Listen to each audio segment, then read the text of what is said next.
Welcome to the Undisputed podcast. I'm your host, Jenny Taft. This podcast is the full show from today's episode of Undisputed from start to finish. They've got a busy slate, so skip Shannon. Let's get to it.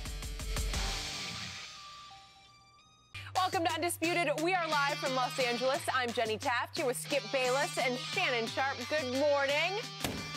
Had a lot to talk about. It's a good morning this morning. It won't be a good morning tomorrow. Today it is. The moment of truth is upon us. The moment of truth. And now is the time. Will it be this?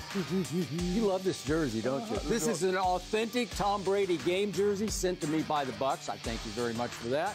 Or will it be my all-time favorite jersey? Will it be this? I bought this with my own money, believe it or not.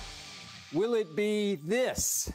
I don't know. I love this, but Well, no, you I don't. really No, love you this. don't. No, I don't you know. don't. I love them both. I don't know. I don't know. The world is convinced you do not love the Cowboys like you love Tom Brady. That is false. That is true. That is false. That is false, false, false. No. Oh, that is Let's talk about it. Shall we? Okay, so today, this morning, a good day. Tomorrow, we don't know. That all depends on how tonight goes because, guys, the wait is finally over as the NFL season kicks off tonight with Skip's Cowboys visiting the Buccaneers. Dallas is looking for a bounce-back season after a disappointing 6-10 season that saw them finish third in the NFC East, while Tampa is looking to become the first squad to win back-to-back Super Bowls since Tom Brady's Patriots in the early 2000s. So, Shannon, this is the moment. Who wins tonight? Look, Tampa has looked well. I mean, I saw the last time they played the Houston Texans, and the Houston Texans aren't a very good football team. And they, first drive, they went 3 and out. And then next thing you know, they go boom, boom, boom, right down the field, 2 consecutive drives. I expect that to be a similar situation tonight, Skip. The Cowboys might stop them on the first drive, and all Cowboy Nation will go crazy like, oh, yeah, that defense has improved. But Tom Brady will go to the sideline, regroup, and they'll come back out, and they'll methodically go back down the field the next couple of times and blow the ball game open, and they'll leave no doubt. Will they be behind 7-0 at that point? You know good well the Cowboys don't score no first possession. You stop. And then Tom Brady will do what Tom Brady does, and the next thing you know, we'll look up at the score, and it's like we're going in the half, and it's like 28-7. And for all intents and purposes, the game will be over. So, Skip, look, I just don't think the Tampa Bay, the Bucs will have very many problems moving the football, scoring against the Dallas defense. I'm not convinced. I know you and Mike McCarthy believe that this defense is flipped. You believe that since they hired Dan Quinn, they've moved a few pieces around. They'll be better than what they were last year. Definitely You better hope they're better than last year. They can't be any worse than last year. But, Skip, the thing is that when you look at it, and I'm not so sure now, Skip, that Zach Martin's going to be out because he might play, he might not. I think they've ruled him out. I'm going to probably the Bucs are anticipating him playing, but I thought they were going to struggle moving the ball even if he had played. Lyle Collins, they said he's been recovered from that stinger, but he hasn't played in over a year. Tyron Smith hadn't played in a very long time. Hell, he's been out almost as long as Dak. Yep. And we know what Zach Martin represents, although the last couple of years he's had some injury issues. But I think the problem that they're going to have, Skip, is being able to run the football. And when you can't run the football, now you set your quarterback up to take a lot of punishment. And the last thing that you want on a guy that had a shoulder injury, a lat injury, whatever the case may be, is for him not to be able to run the football, and now you got to pass protect against him. Because we know Todd Bowles can dial it up, and they can get pressure on your quarterback. So I thought about going bigger, but I'm going to be conservative because I like to start out conservative and just like build my way. I'm going to say Tampa wins this game 31-17, but the game will not be as close. Okay. And 31-17 isn't close, but I think go back and look at this game somewhere in the middle of the season. You're like, you know what? That game really should have been like 45-10. But I'm going to say 31-14. I almost went 34-13, but I'm going to say 31-17. Okay.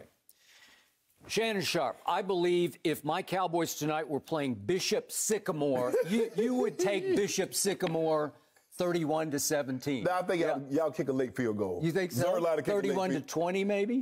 Something like that? 31-30. Okay, 31-30. Okay, but you would still take Bishop Sycamore I would. wherever and whatever that is. Okay, to your opening salvo at me as the show began. In my career, I have never faced more mixed emotions than I have for tonight's game. And they have been building, percolating toward tonight all week long as I go back and forth with you. Right. And just for the record, I have loved my Cowboys since I was 10 years old. I have loved Tom Brady on television for at least the last 10 years. A little further. 15. Maybe, but at least 10 where I was all in on Brady. Right. And at some points this week, I've said, hey, I can't lose because either way, I'm going to be okay. And then it hit me last night, I can't win because I'm going to get hurt either way. And in the end, this is the God's truth because I thought hard about this last night. I will be rooting tonight for my Dallas Cowboys. I will not root for Tom Brady tonight, but this will be the only night this year I will not root for Tom Brady. Oh, okay. And I just want you to know that I spent all night last night, as big a mismatch as this looks like on paper, I tried my damnedest last night to figure a way the Cowboys could pull off the upset of the century. And that's about what it's going to take because I want you to know, we're going to talk about this later in the show a couple of times, I believe these Buccaneers, led by Thomas Edward Patrick Brady Jr., are positioned to win every single game this year. You can dispute that. We will debate that. But that's my gut feeling. That's what my Cowboys are up against. And I told you a couple of days back, I'm outraged that my Cowboys got thrown to the wolves on opening Thursday night because clearly they didn't earn their way into this game. They don't belong in this game. They don't deserve to be in this game because it's outrageous that you finished third last year in arguably the worst division in the history of football. Well, it was, okay? Where a sub-500 won it and got you to the playoffs, and you finished third in that division. You couldn't even win that division, and you're thrown into the opening night fire at Tampa Bay. It's absurd, it's preposterous, and it's outrageously unfair to me as a Cowboy fan because it's just a big old L. And the only reason they're in there is because of Jerry Jones and Cowboy mystique and America's team and Hard Knocks. You know it, and I know it. Yeah, but Skip, you told me Jerry and Steven said this team has as much talent as those Super Bowl teams. So why is it? Well, have they said that? I don't know if they said about this year's team. Have they? I don't know. They say it every year, so I can't even keep up with that. That's my point. Okay, so I tried to figure a way my Cowboys could win the game, and I'll be honest, I can't quite get there. But I do believe after I watched the last episode, episode 5 of Hard Knocks on Tuesday night, I got a much better feeling about my whole team this year. I like my team to the point of loving it to win the NFC least. I think it's going to run away with the East, and you're going to lose tons of Diet Mountain Dew, gallons of Diet Mountain Dew, because we've bet at least 10 cases on that. You are in grave jeopardy of losing that because I am 1,000% comfortable with that bet.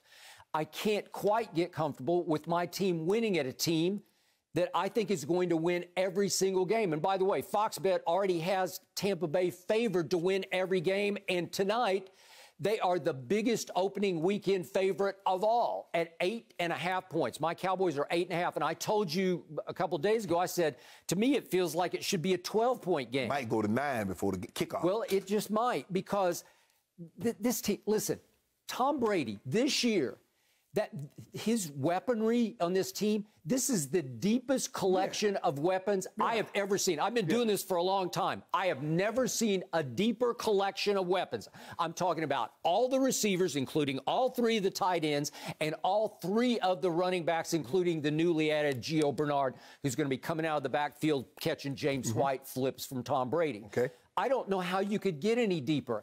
I don't know how you... I don't know how you can cover these people because I think Antonio Brown is positioned to have a re-breakout year where he got his knee fixed. And remember, he had to play, he missed the Green Bay game and then played in the Super Bowl on one leg and still caught a touchdown pass on Honey Badger. Well, I think he got it fixed. They say he's running as hot and hard as he has in the last 5 years. Well, how are you going to cover him in the slot when you got 2 Pro Bowlers on the outside, and then you got Gronk, and then you got Cameron Brate? And yesterday, Tom Brady said that O.J. Howard is positioned to have and I'm going to quote Tom, a great year this year, coming off his Achilles tear. What do we call him? 6'5", 260? Yeah, he easy 255. Runs 4.5. Yeah. Okay, well, I always thought he was going to be a stud and emerge as a Pro Bowl tight end already, and you're adding him to this? Right. Well, it's just ridiculous. It's an embarrassment of riches. But you was just out here the last 3 days, hooting and hollering and crowing. Randy Gregory, D. Law, Michael Parsons, Wolf Hunter, Trayvon Diggs. If they were playing anybody, I mean anybody else, even on the road, you can name any year, even Kansas City. Man, you better stop it. Okay, I'm starting it right now because Tampa is better than Kansas City, and we're going to get to that, and then we're going to get after it on that. Okay. But the point is that I can't think of a worse place to go than tonight. But then I think, gee, what was the last time Tom Brady played on an opening Thursday night? Do you remember 2017 in Foxborough? Do you remember what Kansas City did? Do you remember what Andy Reid and Alex Smith and Kareem Hunt did on opening night? It was 42-27. The Patriots just got blindsided, and it was hard for them. They kept trying to get up off the mat, and Tom Brady was horrible in that game. He was 16 of 36. That's 44%. And would you believe Kansas City that night against Belichick, the genius? That was the most yards he'd ever given up. Yeah, 537 yards to the Kansas City Chiefs on opening night at home. So I start thinking, well, maybe as great as Tom looked in this preseason, maybe they'll get off to a little bit of a rocky start. Maybe they will take my team just slightly less seriously than they should. My team, to me, is the biggest X factor in all the NFL because I can make a case my team will be a Super Bowl team. No, you can't make that case. I can. Perry Mason couldn't make that case. Perry Mason could. Johnny Cochran could make that. I believe Johnny Cochran could. Nobody making that case.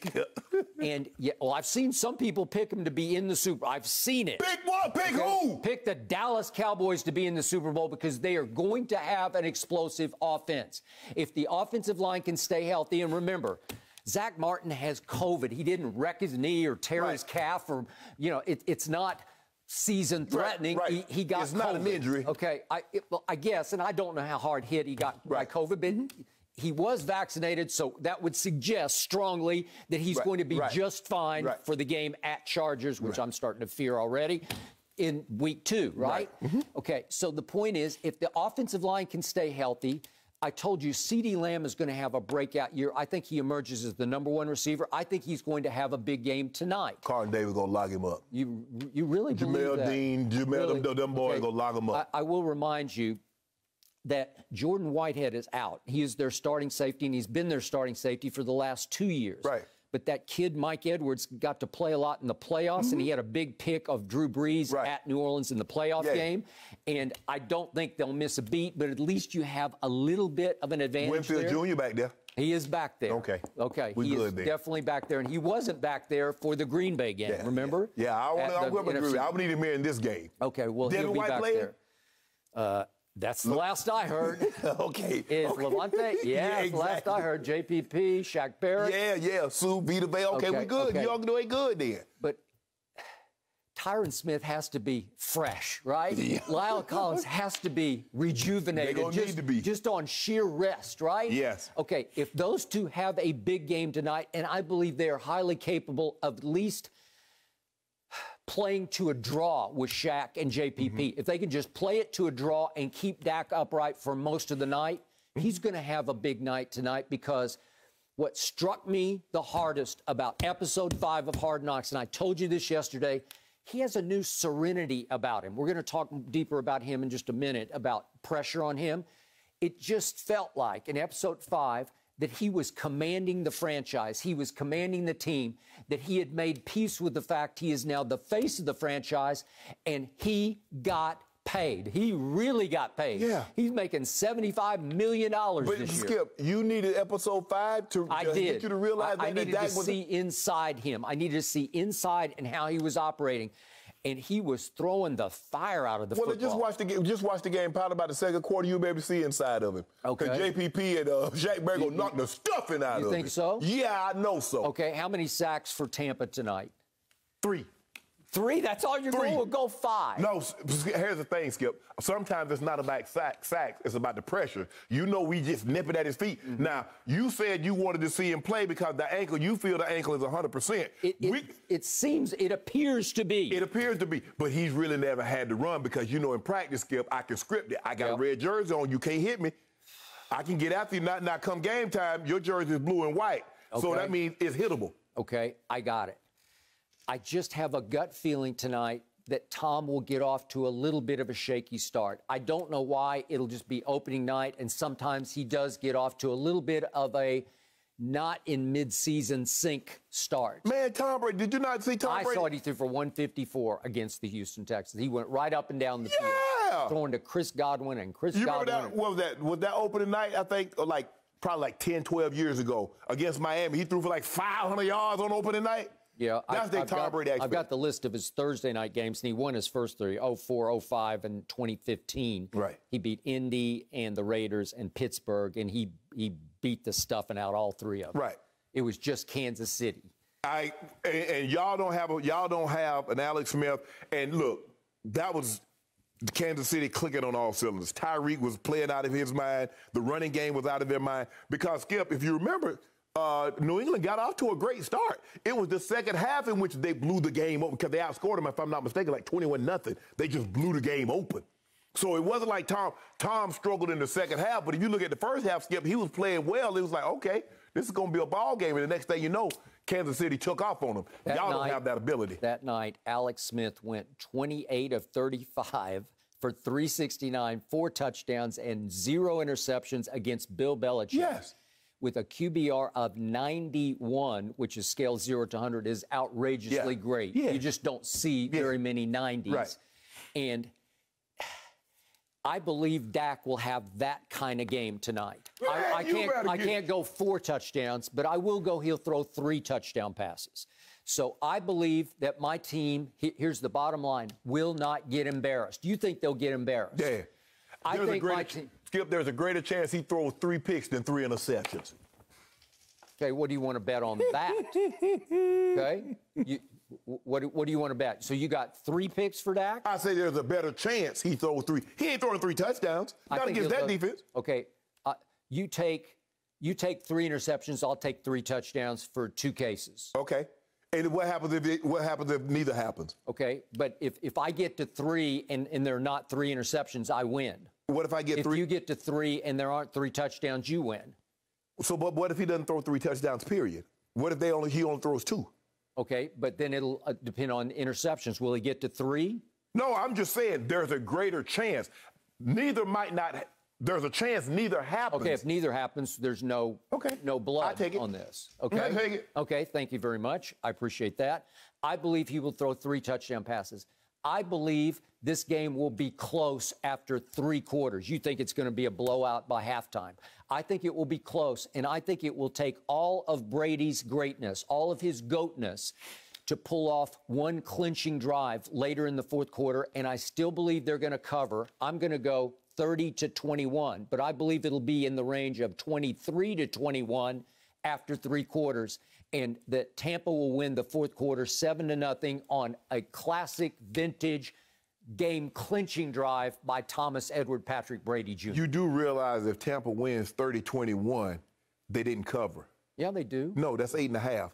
Okay, but 30-21 is 9, so they would cover. They would cover by half. No, 9 means you didn't cover. Yeah, it is. It's 8.5, Skip. I know it's 8.5, but if you win by 9, you win the game. You win the bet.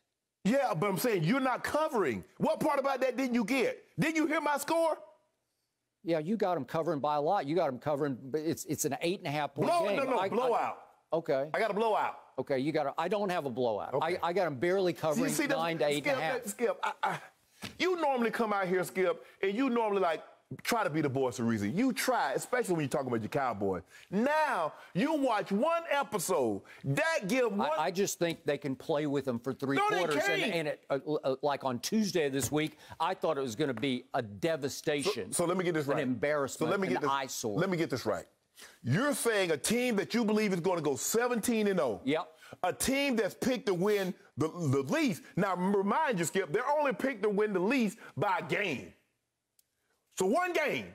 But you think some people have them by 2 or 3 games. No, they know the people are you. But anyway, that you don't count.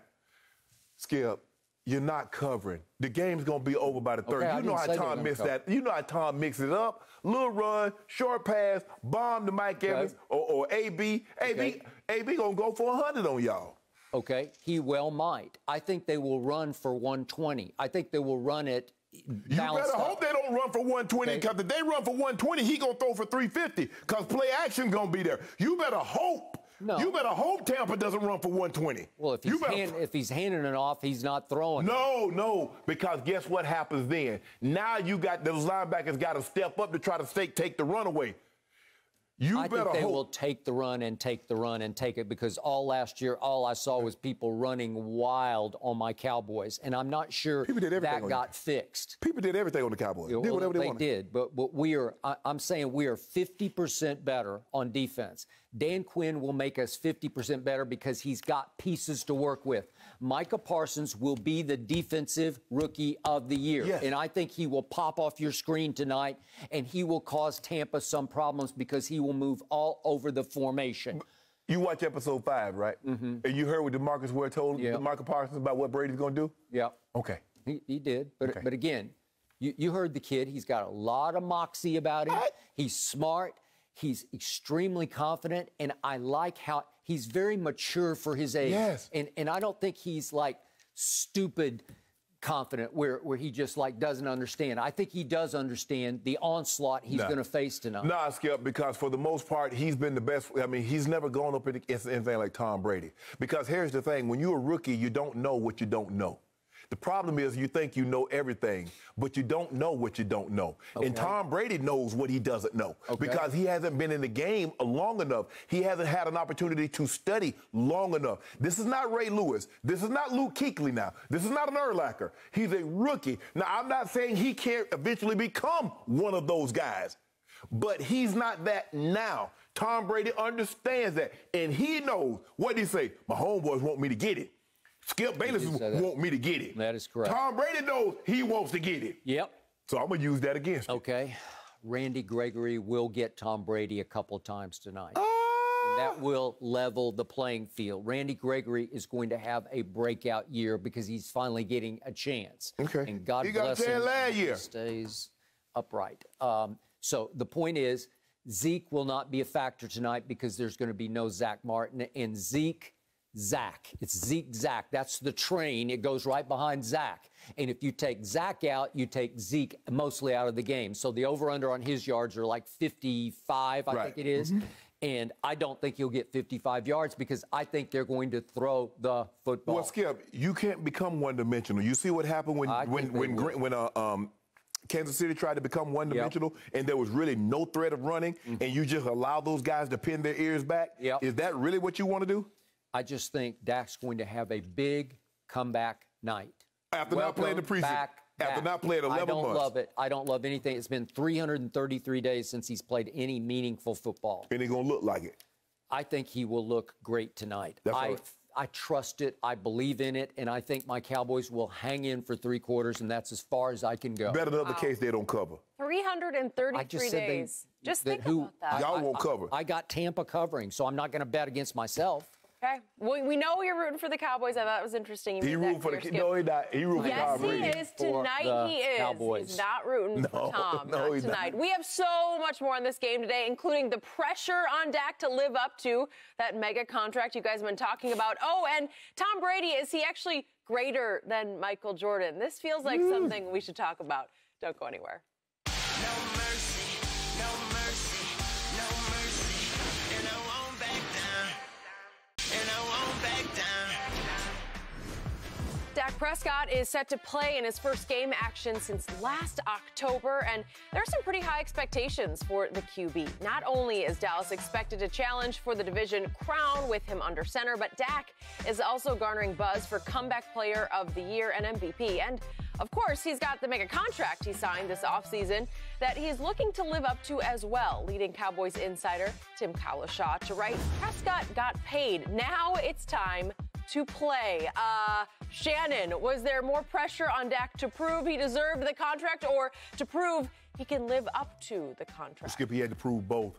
because what he was asking for was more than what people thought he was going to get or what he deserved. So he had to put up numbers to say, look, I'm worthy of this type of contract. But now this is where the pressure really, really starts. And this is what I've told you before. We had this conversation where people were saying there's more pressure on on Zeke than Dak.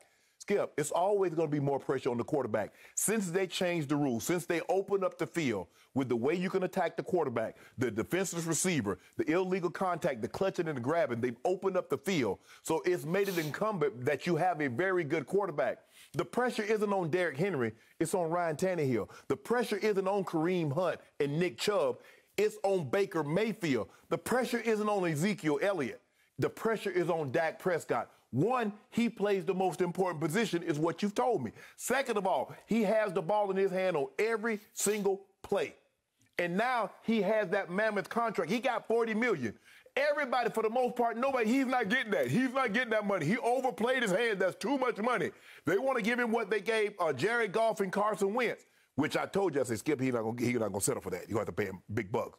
So for me, the pressure is on Dak Prescott. And, Skip, I'm not just talking about this year, because everybody's going to say, well, he got to do it this year. No, the contract isn't for 1 year. The contract is for 4 years. So you got to play the long game also. Don't think just because he doesn't get it done this year, he doesn't have 3 more to get it done. He has 3 more years.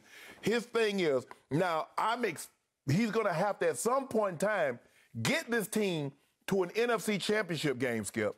He just can't win the division, a terrible division at that. He can't just win 1 playoff game. He's going to have to get to an NFC championship game and eventually get them to a Super Bowl. Agreed. For people to say, you know what? That was money well spent, Jerry. Yep. For Jerry, in his eyes, to realize that, you know what? You're right. That was the right thing to do. Because Jerry keeps saying this now. What he said in episode 5, it didn't seem to be the case last year and leading up until he got the contract. He didn't think Dak was the Pied Piper. He didn't think there was an aura around him. He didn't think it was a guy that would learn something on the practice field and be able to translate it and take it to the game field. He didn't think that. Now, all of a sudden, he thinks that. Well, he thinks that because he said, you know what? I gave this rascal $40 million. Now, like you said, Skip, in other businesses, second, third is pretty good. That's pretty good. Yep. Hey, I might not have the highest market cap, but if I'm second or third, I'm pretty good. But this here, wins, losses. Okay. My turn. But before I go, I would like to alert our audience to the fact that during the break, Shannon Sharpe stole my Tom Brady jersey. He stole it, and now he has defiled it. He has tainted it. He has jinxed it. I might have to get another one. Look what I got. Yeah, Look way to what go. I got rated. This is a real Brady jersey too, Skip. A Brady hater has touched the Golden God's jersey. That's all you need to know, and that is bad news. Tell the truth. Yeah. You like Brady more than the Cowboys. That is not the truth. If you don't tell the truth, I'm an incredible Hulk, and You're going to rip my jersey apart. You're going to throw my jersey before this segment is over. I know it. I saw it. I'm going to make you tell the truth. I want to know who's first. America, who's first? Ernestine, Cowboy, or the Brady's? I need to know. It goes Cowboys, Ernestine, Brady. Get out of here. You know what? You ought to be here. Thank you. Lock the door, Ernestine. Don't let him in the house. Do we have laundry? We got to get this laundered before the show is over. Back to Dak. Here's my view of Dak Prescott. I believe after the first 3 games of 2019, he and his agent, Todd France, fairly new agent at that point, put their heads together and said, wait a second, I just lit up 3 straight teams. I am leading the National Football League in QBR. I am averaging 91. I just talked about Alex Smith had a 91. Dak averaged a 91 QBR. He's running away with it after 3 games against the New York Giants and at Washington and Miami at home. And those teams were going to be 3-13, 3-13, 5-11. They were bad football teams, and to your credit, Mr. Hall of Famer, you kept pointing it out every Monday. Garbage team, garbage time, garbage team, garbage time, right? Okay, so still, they went to war with Jerry Jones. Remember, Jerry had said after opening day at Jerry World, we're close. Right. It is, he used the word imminent. Right. Imminent as in what, said the reporters. I'm talking about days. Yes. Like in the next few days, we're done. Right. As in we got to cross T's and dot I's and sign the bottom line because we have shaken hands on the money. Right. Am I right? Yes. And somehow that rug got jerked right out from under Jerry Jones, and he was not happy about it. And they went to contractual war, Cold War, impasse. Do not invite him, where it got ugly over the next couple of months, right? And I thought something was done. Remember, they just had done Zeke. He came back from Cabo, and they made him the highest paid running back. And I thought, voila, here we go. By opening day, I thought the tandem would be in place, that Dak would get his money. And it went on, and it went on, and it went on. So what did everybody start to say? That Dak is something. He stood up to Jerry, and he is betting on himself. How many times did you hear that down the stretch of 2019? So they go from 3-0 to finishing 5-8. And I'm here to tell you, Dak Prescott crumbled under that pressure to show Jerry he was worth however many millions he was about to get. I thought it was the worst case scenario for Dak because over those last 13 games, as they go 5-8, he ranked 15th by Pro Football Focus rankings among quarterbacks. So he was just a middle of the pack. And I can't give him any better than that because you know what kept happening? Big road losses at Jets, at New England, at Chicago, Buffalo on Thanksgiving, New Orleans, that was early, and then late was at Philly. And Dak looked like an average quarterback to me. And I'm thinking, remember, that's why Jerry's starting to have second, third thoughts about, do I really want to do this? And it drags on and on and on into last year. So how did he open up last year? Well, he played really well against the Rams on opening night, Sunday night. So I'm hoping he repeats that performance tonight at Tampa Bay. But they came within one bad call on, you remember, on Gallup, on Jalen Ramsey, you know, where they called a push-off on Michael Gallup, and he did not push off. It was ridiculous, but they came close to at least tying that game and going to overtime. So I'll give you that game, and then here we go. Atlanta in the home opener has them down 29-10 at half. And like you always tell me, the Cowboys get the ball in the first half? Sure, they got the ball. They're down 39-24 with 8 minutes to go in the game. Were they getting the ball? Yeah, they were getting the ball. And obviously the defense was historically bad, but somehow, miraculously, they pulled that one out and win 40-39 thanks to the watermelon onside kick. I don't know how they did it. It was truly a miracle. It like to cost you Oklahoma the game, too. They got same kick. Okay, well, it was, but we held on because we stopped the quarterback from making the last half yard on a 3rd and 13, right? Okay. Well, Atlanta couldn't stop Dak, and so Dak pulls it off, but he threw for 182 in the fourth quarter. So all of a sudden, he became on an historic pace. No one in the history of this league has thrown for as many yards as Dak did in the first 4 games. They were within a whisker, a hair, a miracle of going 0-4 in those games, and that has to be somewhat on the quarterback, right? Because then they go to Seattle, they're down 30-15 early in the third quarter. That's not very good. And Dak throws for 150 in the fourth quarter, and Jerry rips him the following day on his radio show saying, yeah, we had a throw into the end zone to tie the game. It was 38-31 final in Seattle. And he said, Mahomes can pull that one off where he escaped and ran to his left. That's a Mahomes play. Or Tony Romo, he can pull that off. He's blasting Dak. My guy can't pull that off. So he's worth $75 million, which he was about to get. And then, of course, we hit bottom. Browns at home. We're down 31-14, which became at half, which became 41-14 after 3 quarters. Did Dak get the football? Of course. Yeah, he got the football. And he roars back. He throws for 254 in the fourth quarter. Garbage yards, empty calories. I give you that. So he was not coming out and taking over the game early on offense enough to set a tone that could take the defense along for a ride. He wasn't winning shootouts by going eye for an eye, you know, like you do this, I'll top you. He was getting off to very late great starts, but they were too late. 182 in the fourth, 150 in the fourth at Seattle, 254 in the fourth against the Browns at home, and leading to the Giants game. And we know what happened. I got to knock on wood that that's never going to happen again. But the point was, I still thought he was crumbling under the pressure to get his contract. And then of all people, I was shocked, beyond shocked, when Jerry not only finally caved in, he gave him $75 million this year. Brady makes $27.5. He's second on the salary list of quarterbacks. My guy makes $75 million. But what did I tell you off episode 5? I believe my guy has made peace with where he is. I felt serenity from Dak in episode 5. So all the pressure is off.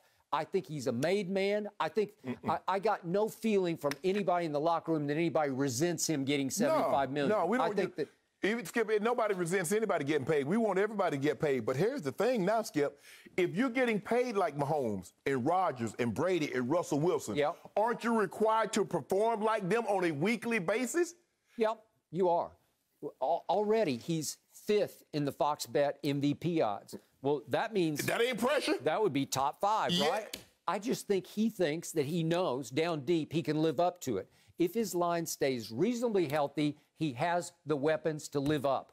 I still believe Zeke's going to have a bounce-back year, and Tony Pollard's a pretty good 1A. So they don't have Tampa Bay's weapons, but they got a pretty good threesome at wide receiver and decent tight ends. But when you think about it, Skip, even when the running game isn't going well, when Russell Wilson doesn't have a running game, Patrick Mahomes doesn't have a running game, Rodgers' running game or Brady's running game is bottled up, what can they do? They can go throw 3-4 touchdowns, 350, 400 yards and win you a game. Can Dak do that consistently? That's what the pressure is, Skip, because now he's gotten the money. When you get that money, when you said, when all the prognosticators and the betting sites says Dak has the 5th best odds to win the MVP, that's pressure. Jerry Jones has talked about his football mortality. What would I give to hold that trophy one more time? We said he would pay any amount of money. Well, Skip. Unfortunately, there's a salary cap. But guess what he did? So the hourglass is in Dak's hand. They just turned it upside down. Okay, I got it. You have to at least get to a Super Bowl in the next 4 years. And I believe with all my heart and soul he will. And I loved how mature he felt to me in episode 5. I loved how he threw the football, albeit in practice, but it looked good to me. It comes out of his hand on a line, and he's very accurate, and I've seen stat after stat backing up the fact he just might be the best deep ball thrower in pro football. I ain't going all that now. Well, and listen, Michael Gallup and CD can flat out get behind people. Watch CD. Remember the episode 2 when he was raving about CD running past people? He said it looks like he's walking past people on go routes, right? But Skip, this is what we know about the sports. When you get franchise money, no matter what your position, you're the franchise player. Because the quarterback is more valuable than any other position in sports. Dak Prescott is one of the highest paid quarterbacks in the sport.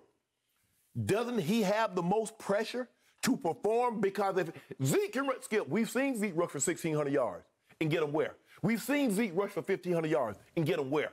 But I've seen Brady's had, what, one 1,500-yard rush of Corey Dillon?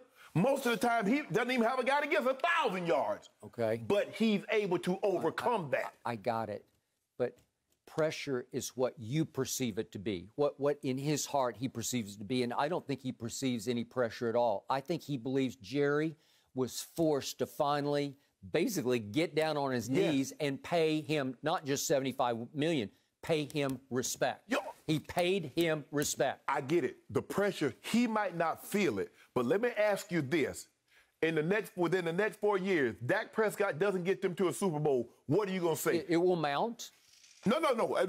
Forget the pressure. He might not feel it. What will you say? Jerry overpaid for Dak. Dak wasn't worth that money if he doesn't get them. That's the out. So even if the pressure is not on him, the auxiliary pressure, the outside pressure, you'll start to hear, man, I don't know, Jerry. You might have overpaid for Dak. Okay, but it's on everybody. If Mahomes has a bad year this year, I'm going to start saying, are you sure? You willing to go on record and say Mahomes going to have a bad year? No, I'm not. Okay. But if Tom Brady starts to slip this year, you've been saying... He's 44! Okay, but you'll say, it's time to go home, Tom. You've been saying it for 5 years. But Tom is used to handle the pressure. We know every year Tom has to play well or they're not going anywhere. Because now, Skip, he doesn't have to play as well as he did in New England because he has more talent. but he still has to go out there and do an adequate job, even with the talent that he has around him. Well, Dak doesn't have that level of talent, but here's the thing, Skip. You keep saying he got 4 years, and he does have 4 years. But are we sure Ty Smith is going to be in peak condition in 4 years? Zach Martin, Lyle Collins, Zeke Elliott? You think 3 years from now, Zeke, with the amount of carries that he has on his body, Skip, we saw last year, 1,500. So let's just say, for the sake of argument, conservative. They give him 250, 275 on the next. That's 500. That's 2,000 carries in 7 years. You feel comfortable? I would trust those aging offensive linemen to go farther than Zeke goes. Okay. Yeah, but what if Zeke has 2 big years the next 2? You don't think they got a shot? Yeah, Skip, they have a No, they ain't got no shot. They're the Cowboys. They got no shot. Okay, well, then you just dismiss them just out of Cowboy hatred. Ain't no Cowboy hatred. Skip, I don't know. Why do you keep you so optimistic? You just keep it's like someone tells you, okay, Skip, when you're a kid, we're going to the store. We're going to go to the store. And every day you waiting, you got a quarter in your pocket, you go into the store, and that person doesn't come. At some point in time, you say, you know what? You put the quarter on the dresser and say, that person lied to me. At what point in time do you say the Cowboys keep lying to me and you say, you know what, I'm done? I'm out. Did the person come in 2016? Yes. Did he come in 2018? Yep, he was there. No, he came, but before he got to the store, the car broke down. And then I guess what? You know, he had a flat tire. The engine ran hot.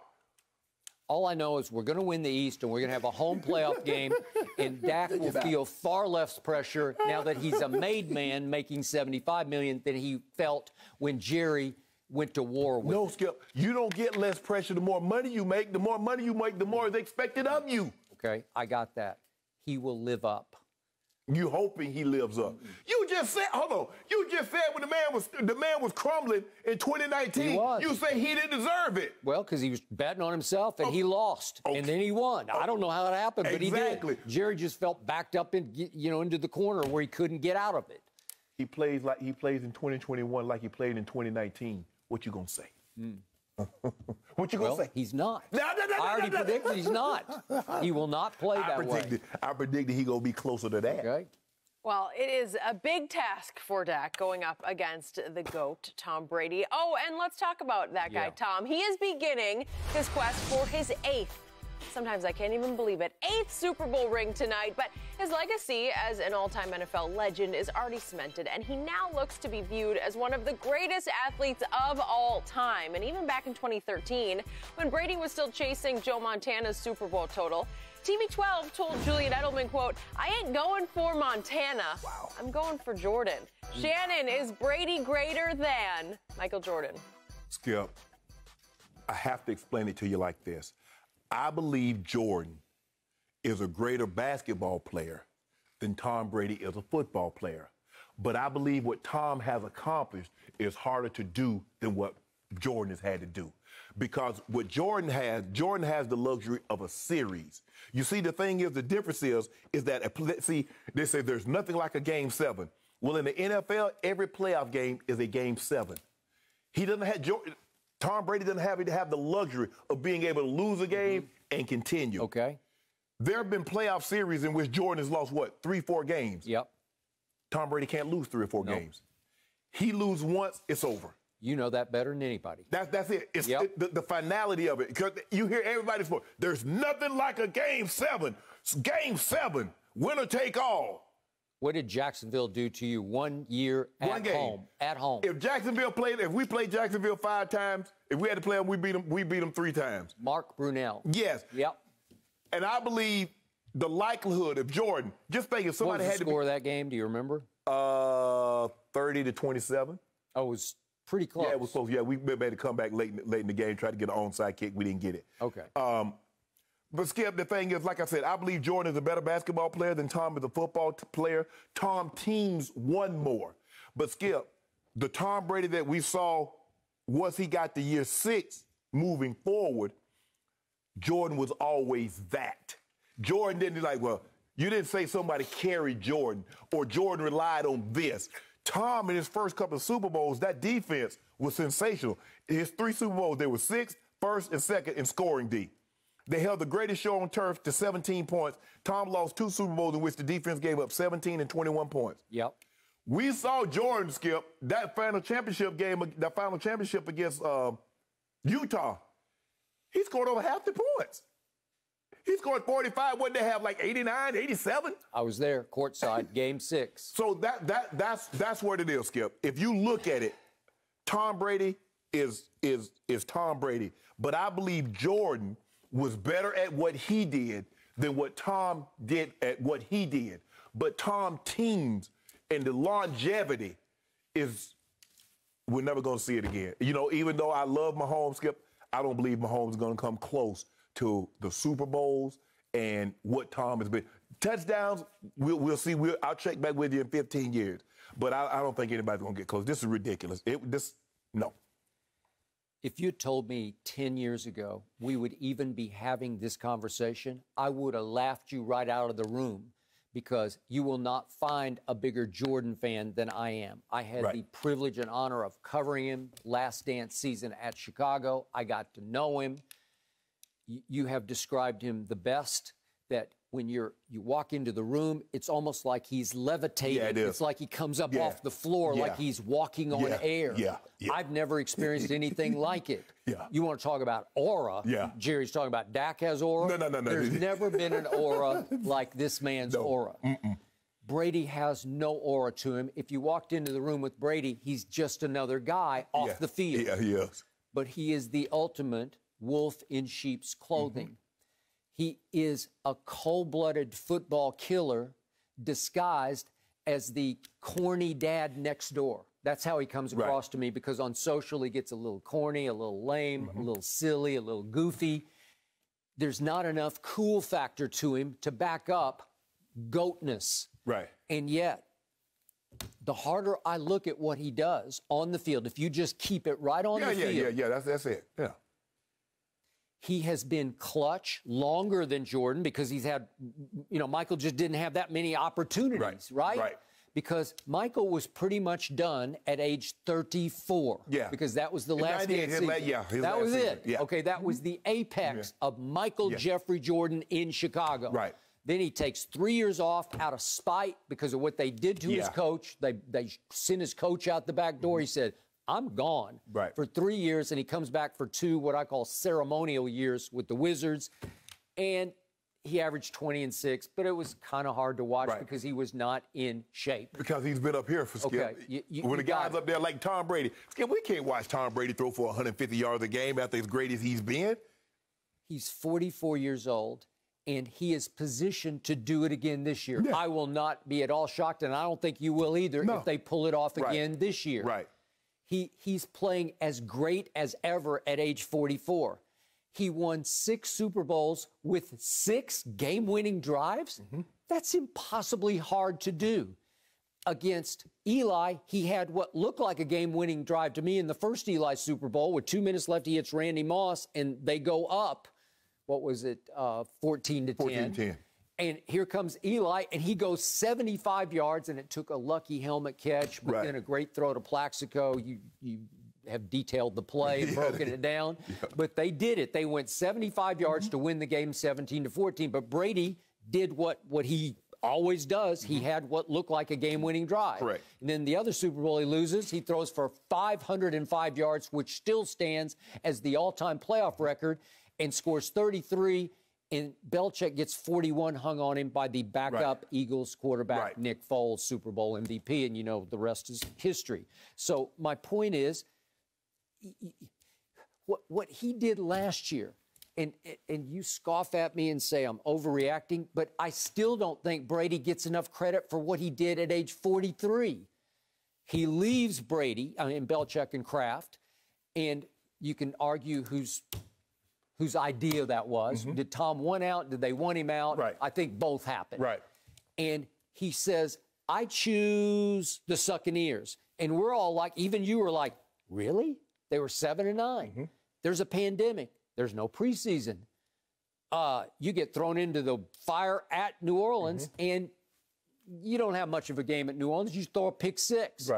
And you struggle. You have a bad game at Chicago. You have a horrible game on Sunday Night Football. That was Thursday night in Chicago. Sunday night, New Orleans comes to your place and just dismantles you and embarrasses the GOAT. And even Mahomes comes and does ultimately beat you, but you can start seeing them start to click in the second, third, and fourth quarters of that game. Then they get their bye week, they take off, and they go win the Super Bowl.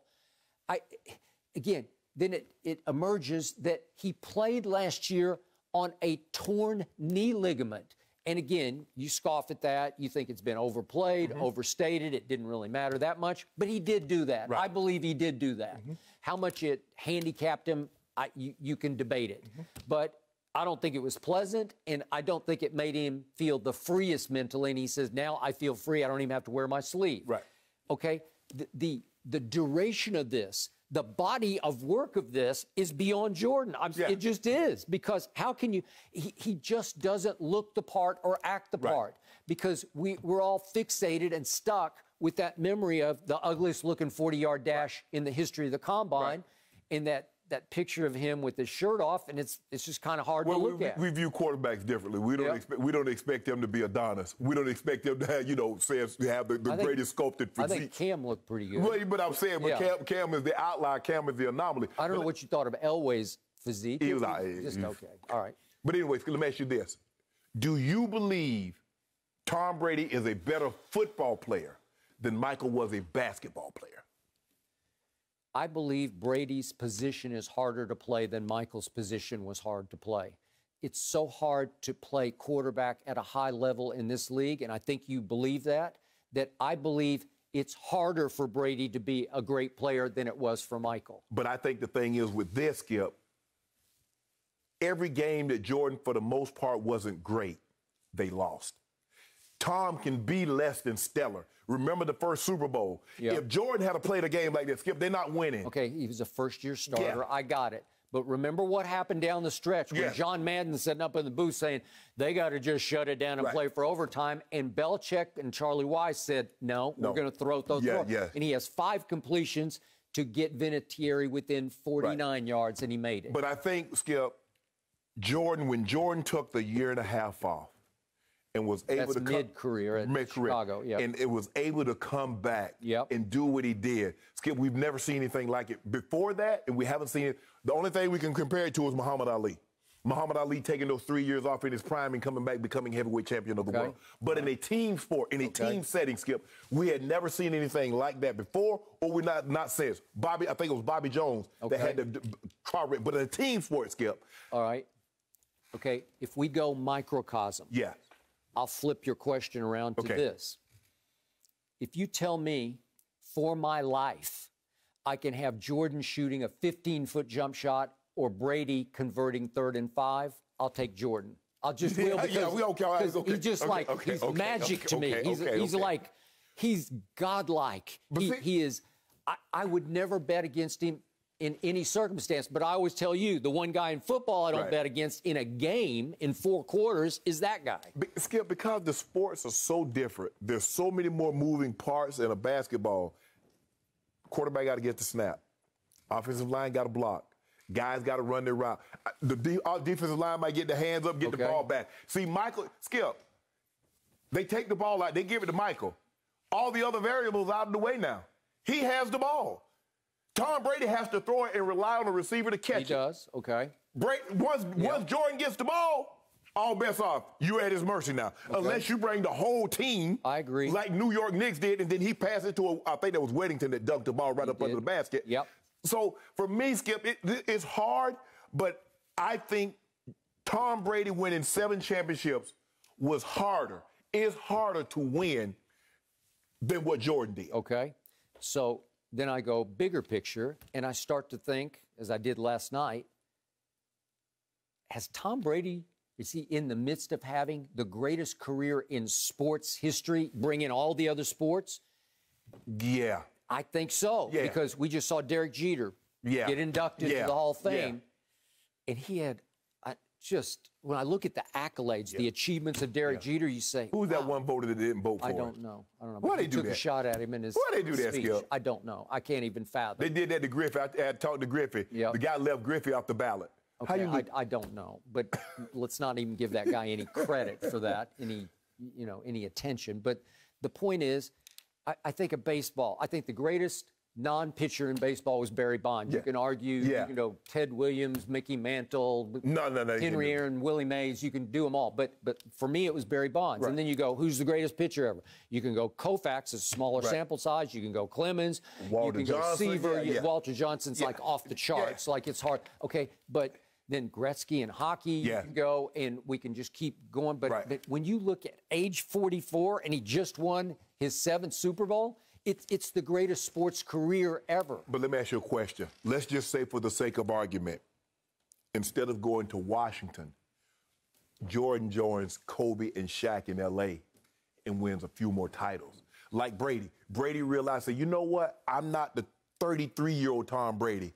I need a little bit more help now. Let me go join a team that has guys that can help me. Jordan would never have done that. He just wouldn't do it. I'm above that. I'm above that. I don't need them. Yeah. Okay? You got it. I think you've come around some on Tom Brady. No, Skip, there's nothing to come around on. His resume is impeccable. His resume is impeccable. And like I said, do I believe that he's a better football player than Jordan was a basketball player? No. But I believe what he's accomplished is harder to do than Jordan accomplished as far as winning. There's no question about that, Skip. Beating that guy in a series, somebody can take a game off it. We saw Seattle took 2 games off it. They did. The Lakers, just imagine, Skip, in '91, his first championship, the Lakers won the first game. They did. If that's Tom Brady, it's over. The Lakers are the Super Bowl champs. Yeah. Oh, I got it. I appreciate your perspective. Yeah. Oh, I just can't believe it. Tom Brady starting his 300th career regular season. But I predicted this, Skip. If you go back, I was on, excuse me, Jenny, I was on Sirius with Bob Papa. Okay. And when he had won 3, I thought he could get to 6. I said, there's a chance he gets to 6. I didn't know if I really believed that, but Skip, you win 4 and you in your first 5 years of the league, 3 in your first 3 or 4 years, you're like, could he play 15 years and get to a couple of more? Yeah, but I don't know if I really thought believe that was about Belichick more than Brady, right? Yeah, but you could, Skip, but you could see him getting better because I watched him the first time I watched the Super Bowl, and then I played him. My last year in the NFL, I played them in 2003, and I looked at, he was different. He was different. That's nuts. That's nuts to think that he's come so far and continued to improve at this age. Oh, that's really good insight, Shannon. Guys, it all kind of depends on tonight, but are the Cowboys primed for a bounce-back season? Absolutely. We can see them tonight. We will predict their record. Today's the day. Big in, Next. long O. Next. No mercy, no mercy, no mercy. And I won't back down, and I won't back down. The Cowboys are looking to win the NFC East for the first time since 2018, but they've got their work cut out for them. Dak Prescott is looking to come back from last year's injury with no preseason game action, while the defense struggled throughout last year, leaving Dallas with a 6-10 record, good for 3rd place in the division. So, Shannon, what is the Cowboys' record this year, and do they win the NFC East? To answer the last question first, no. They're not winning the division. Skip, I got them going. I was flip-flopping between 8-9 and 9-8. I'm gonna say they go 9-8, and I'm gonna say Washington's gonna win the division by a tiebreaker. Because they're gonna tie it. Yeah, they're gonna tie 9-8. Skip, because I gotta take Fitzpatrick. Wouldn't you say Fitzpatrick is an upgrade over Haskins, over a one-legged Alex Smith and a Tyler Heineke? I think that's the name, Heineke, right? Yeah. Heineke, yes. Okay. Tyler Heineke. So you would say he's an upgrade over those. Now, Heineke played well in that playoff game now. He played very well. He shocked me. I think he shocked Tampa. I think he shocked them. They shocked them so much, says, I don't believe you can play like that again, so we're going to go out and get somebody else just in case. They did give him some money. They gave him some money. Offensive line is improved. Addis Curtis Samuel to go with Taylor McLaurin. Logan Thomas. They can run the football with Gibson. So I like it. Defensively, they got the best defensive line in football. Chase Young, Jonathan Allen, Deron Payne, Montez Sweat, all under the age of 26. I think their defense is significantly better than Dallas's defense. And I think they play well enough to loot you because I believe Dallas' strong point is the offense. Obviously, they've invested a lot of money on that side of the football. So for me, Skip, I just don't – are we sure Dak is going to be able to hold up the entire season. That offensive line is going to be able to hold up the entire season. Yep. There's some questions that I need answered from the Cowboys that we're not going to be able to get answered until we start going through the season. I don't have the same questions. And then there's always expectations. You know, I know, everybody that watches NFL football. Yep. The Cowboys have not met expectations in 25 years. So I'm supposed to believe now you want me to wager something of value to me that the Cowboys all of a sudden going to meet expectations? I think not. Okay. I want to reiterate, just make sure, just for the record, just so we get this on videotape, that you and I have bet 10 cases. I've got Dallas to win the East. I'm giving you the field. Yeah. Okay. We bet 5 cases, but you want another 5? Yes, I do. I want 10 cases. I thought we'd upped it to 10, but I want 10. 10 cases. Now I got to see how. Let me see how the first couple games. But we got the 5. The 5. We got 5 for sure. Somebody's getting nervous. And then you know on opening night. At right? the quarter pole, I might add 10 cases. Really? Okay. So 5 cases. 5 cases. No courage of your convictions. I've got the courage of mine. No. I believe my Cowboys will go 12-5 and walk away with the least. Give me 2 cases. Y'all will go 12-5. No, I'm having the guts. I actually go out on the end of the limb. You're going, I don't know, 8-9 or 9-8. Which one? Maybe I'll flip a coin. Hold on. But Skip, that's nowhere near 12. I'm going 12. And I'm going to tell you what the losses are. I think, I've talked myself into this, I don't think if we lose at Tampa, we can turn around and go all the way to the other coast and beat the Chargers, who I think they're better than I think they are, because they are a slight favorite over your division pick, Washington, at Washington on Sunday. So that would be LL to start, LL. Then we come home. And we beat Philadelphia, and we beat Carolina, and we beat, then we go to the Giants, and those 3 in a row. And I'm going to give you another L at New England. And I think we have a great chance to win that game, but I'm going to give you an L there. So that's 3 right there. I believe we can win at Minnesota because we won there last year, and I think they're a little overrated. We can beat your Broncos at home because they don't have enough offense to match our offensive onslaught. We can beat Atlanta. We beat them at home last year. I still think they're taking steps back. They're just not the way they used to be in 2016. And then we go to Mahomes, and we won't win that game. Okay. That's an L. I got an L. But we got Vegas at home. Then we go to New Orleans. I think we can beat New Orleans there. I just think with Jameis that Dak will outplay Jameis, and we'll win that game in a way that we lost 12-10 to Teddy Bridgewater on one Sunday night in 2019. I think we get some revenge there.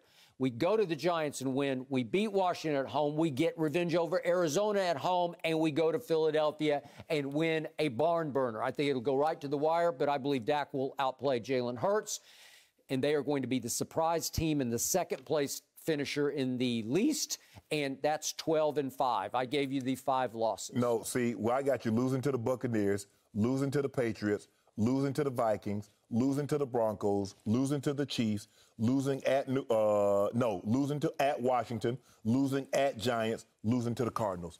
Okay. See how I did that right there for you? You did it. Up. Yeah, and it's all wishful thinking on your part. Skip, I don't know how you think y'all go. Skip. Okay, I got it. Here's what I got.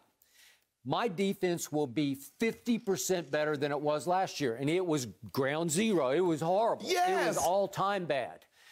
New coordinator, and what I like about Dan Quinn is not his strategic brain or his coaching acumen. I just like his energy.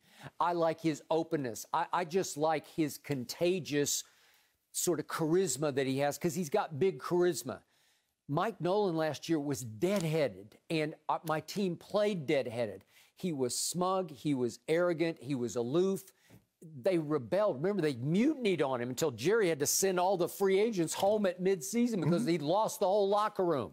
Okay, that's out. And all of a sudden, you took Keanu Neal, who he had at Atlanta, maybe playing out of position as strong safety, and moved him to linebacker.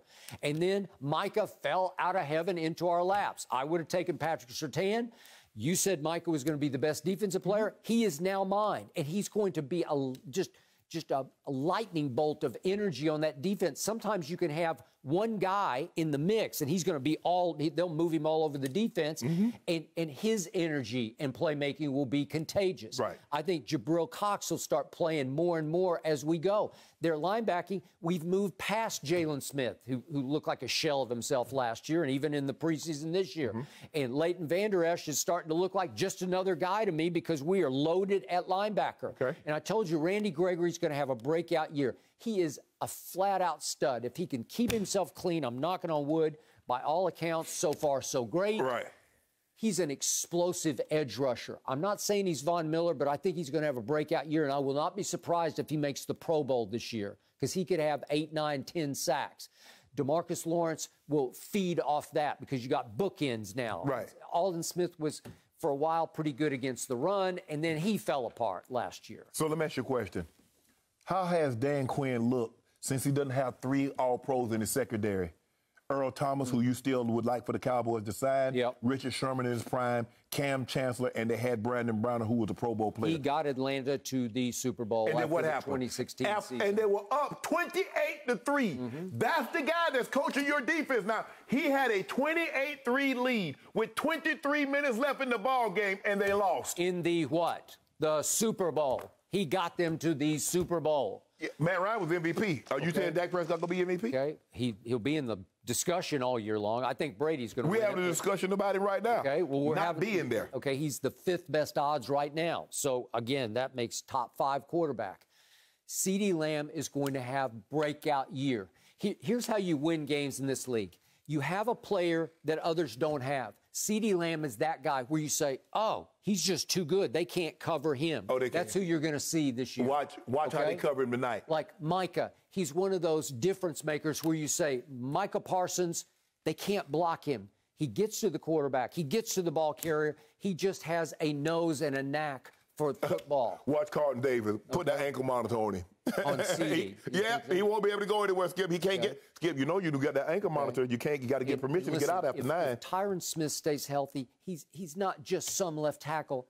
He has been the best left tackle. He is a Hall of Fame left tackle. Yeah. He's a difference maker. Zach Martin is Hall of Fame bound, and you have said that. Yeah. He is a difference maker. Lyle Collins is a difference maker at right tackle. But see how you got Skip. Everything you said, you got to preface it with if. Well, I preface Tom Brady with if he stays healthy. No, you ain't say if the offensive line stays healthy, if Devin Smith plays like he played last year, if Levante David did what he did in the Super Bowl, that's the only thing. If Tom Brady stays healthy. No, there are no other caveats with the Buccaneers. Every caveat, if Dak stays healthy, if the offensive line stays healthy, if Zeke can have a bounce-back season, if Amari Cooper plays better on the road, if CeeDee Lamb take that next step and play. The defense got. Who has the biggest if in the whole division? You at quarterback with Fitz, quote unquote, magic.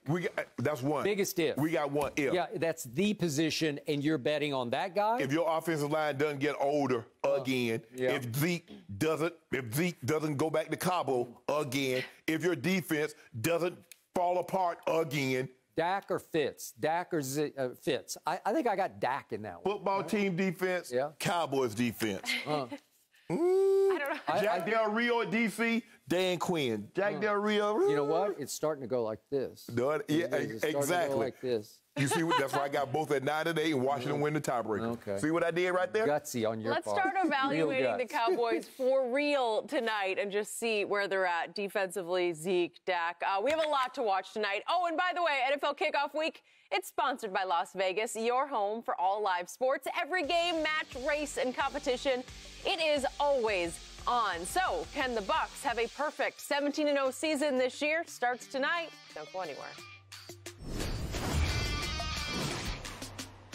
And I won't back down. Tom Brady and the Bucs are looking to become the first team to win back-to-back Super Bowls since Brady's Patriots accomplished the feat in the early 2000s. Expectations are definitely high in Tampa this year. And Skip, earlier in the show, you said that they could even finish the season undefeated. So, Shannon, how many games will they lose this season? This is another situation, Skip, where I've gone back and forth. I go 13-4, 14-3. I'm going to say they go 14-3. Seeing some of the light. Skip, I said all along. They were going to be 13-4, 14-3, and I really haven't deviated much from that. Looking at their schedule, I think the Rams, the Patriots, I mean, they got a tough 3-game stretch. They got Rams, New England, Dolphins. You know, the Bears is going to be tough defensively. So I'm going to go looking at the schedule. I think once they get past that, Washington could be. Indy is a game because they got a defense they can get at you. Buckner and Darius Leonard, they got a nice defense. Buffalo, I'm going to say they're 14-3, Skip. Obviously win the division. And I'm going to say they'll be the number 1 seed in the NFC. But I got them going 14-3 with 3 losses. And I'm going to say Rams, Patriots, Indy are the 3 losses. Okay, let me mark those down so I keep them for posterity. Rams, Patriots, Indy. Got it. All on the road. Okay. Buffalo might get them at home, but I don't know. You are starting to come around on the Buccaneers. He's starting to come around. And you could be right because you're almost certainly right. This team is going to be very good at the least.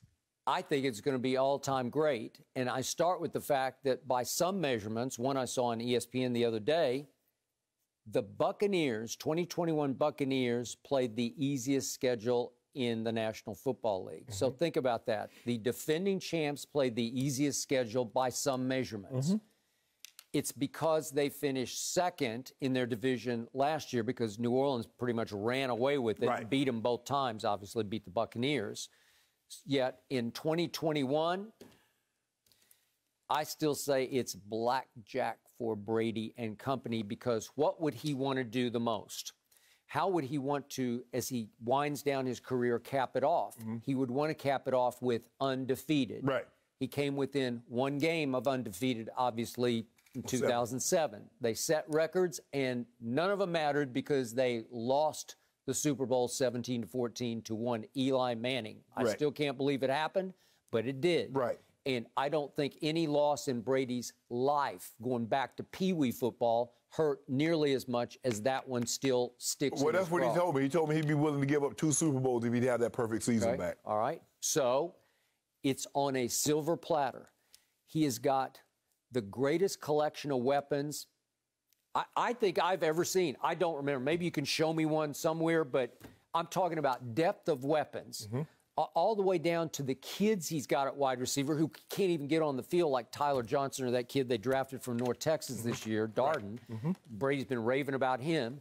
You have not one great tight end. You have potentially 2 great ones with O.J. Howard back, and Brady's already saying he is positioned to have a great season this year. He's put in the work. And Cameron Brate ain't exactly chopped liver because he might be Brady's most trustable target under fire. Right. When he really needs a 6-yard completion for a first down, he seems to find Cameron Brate. Right. Am I right? Mm-hmm.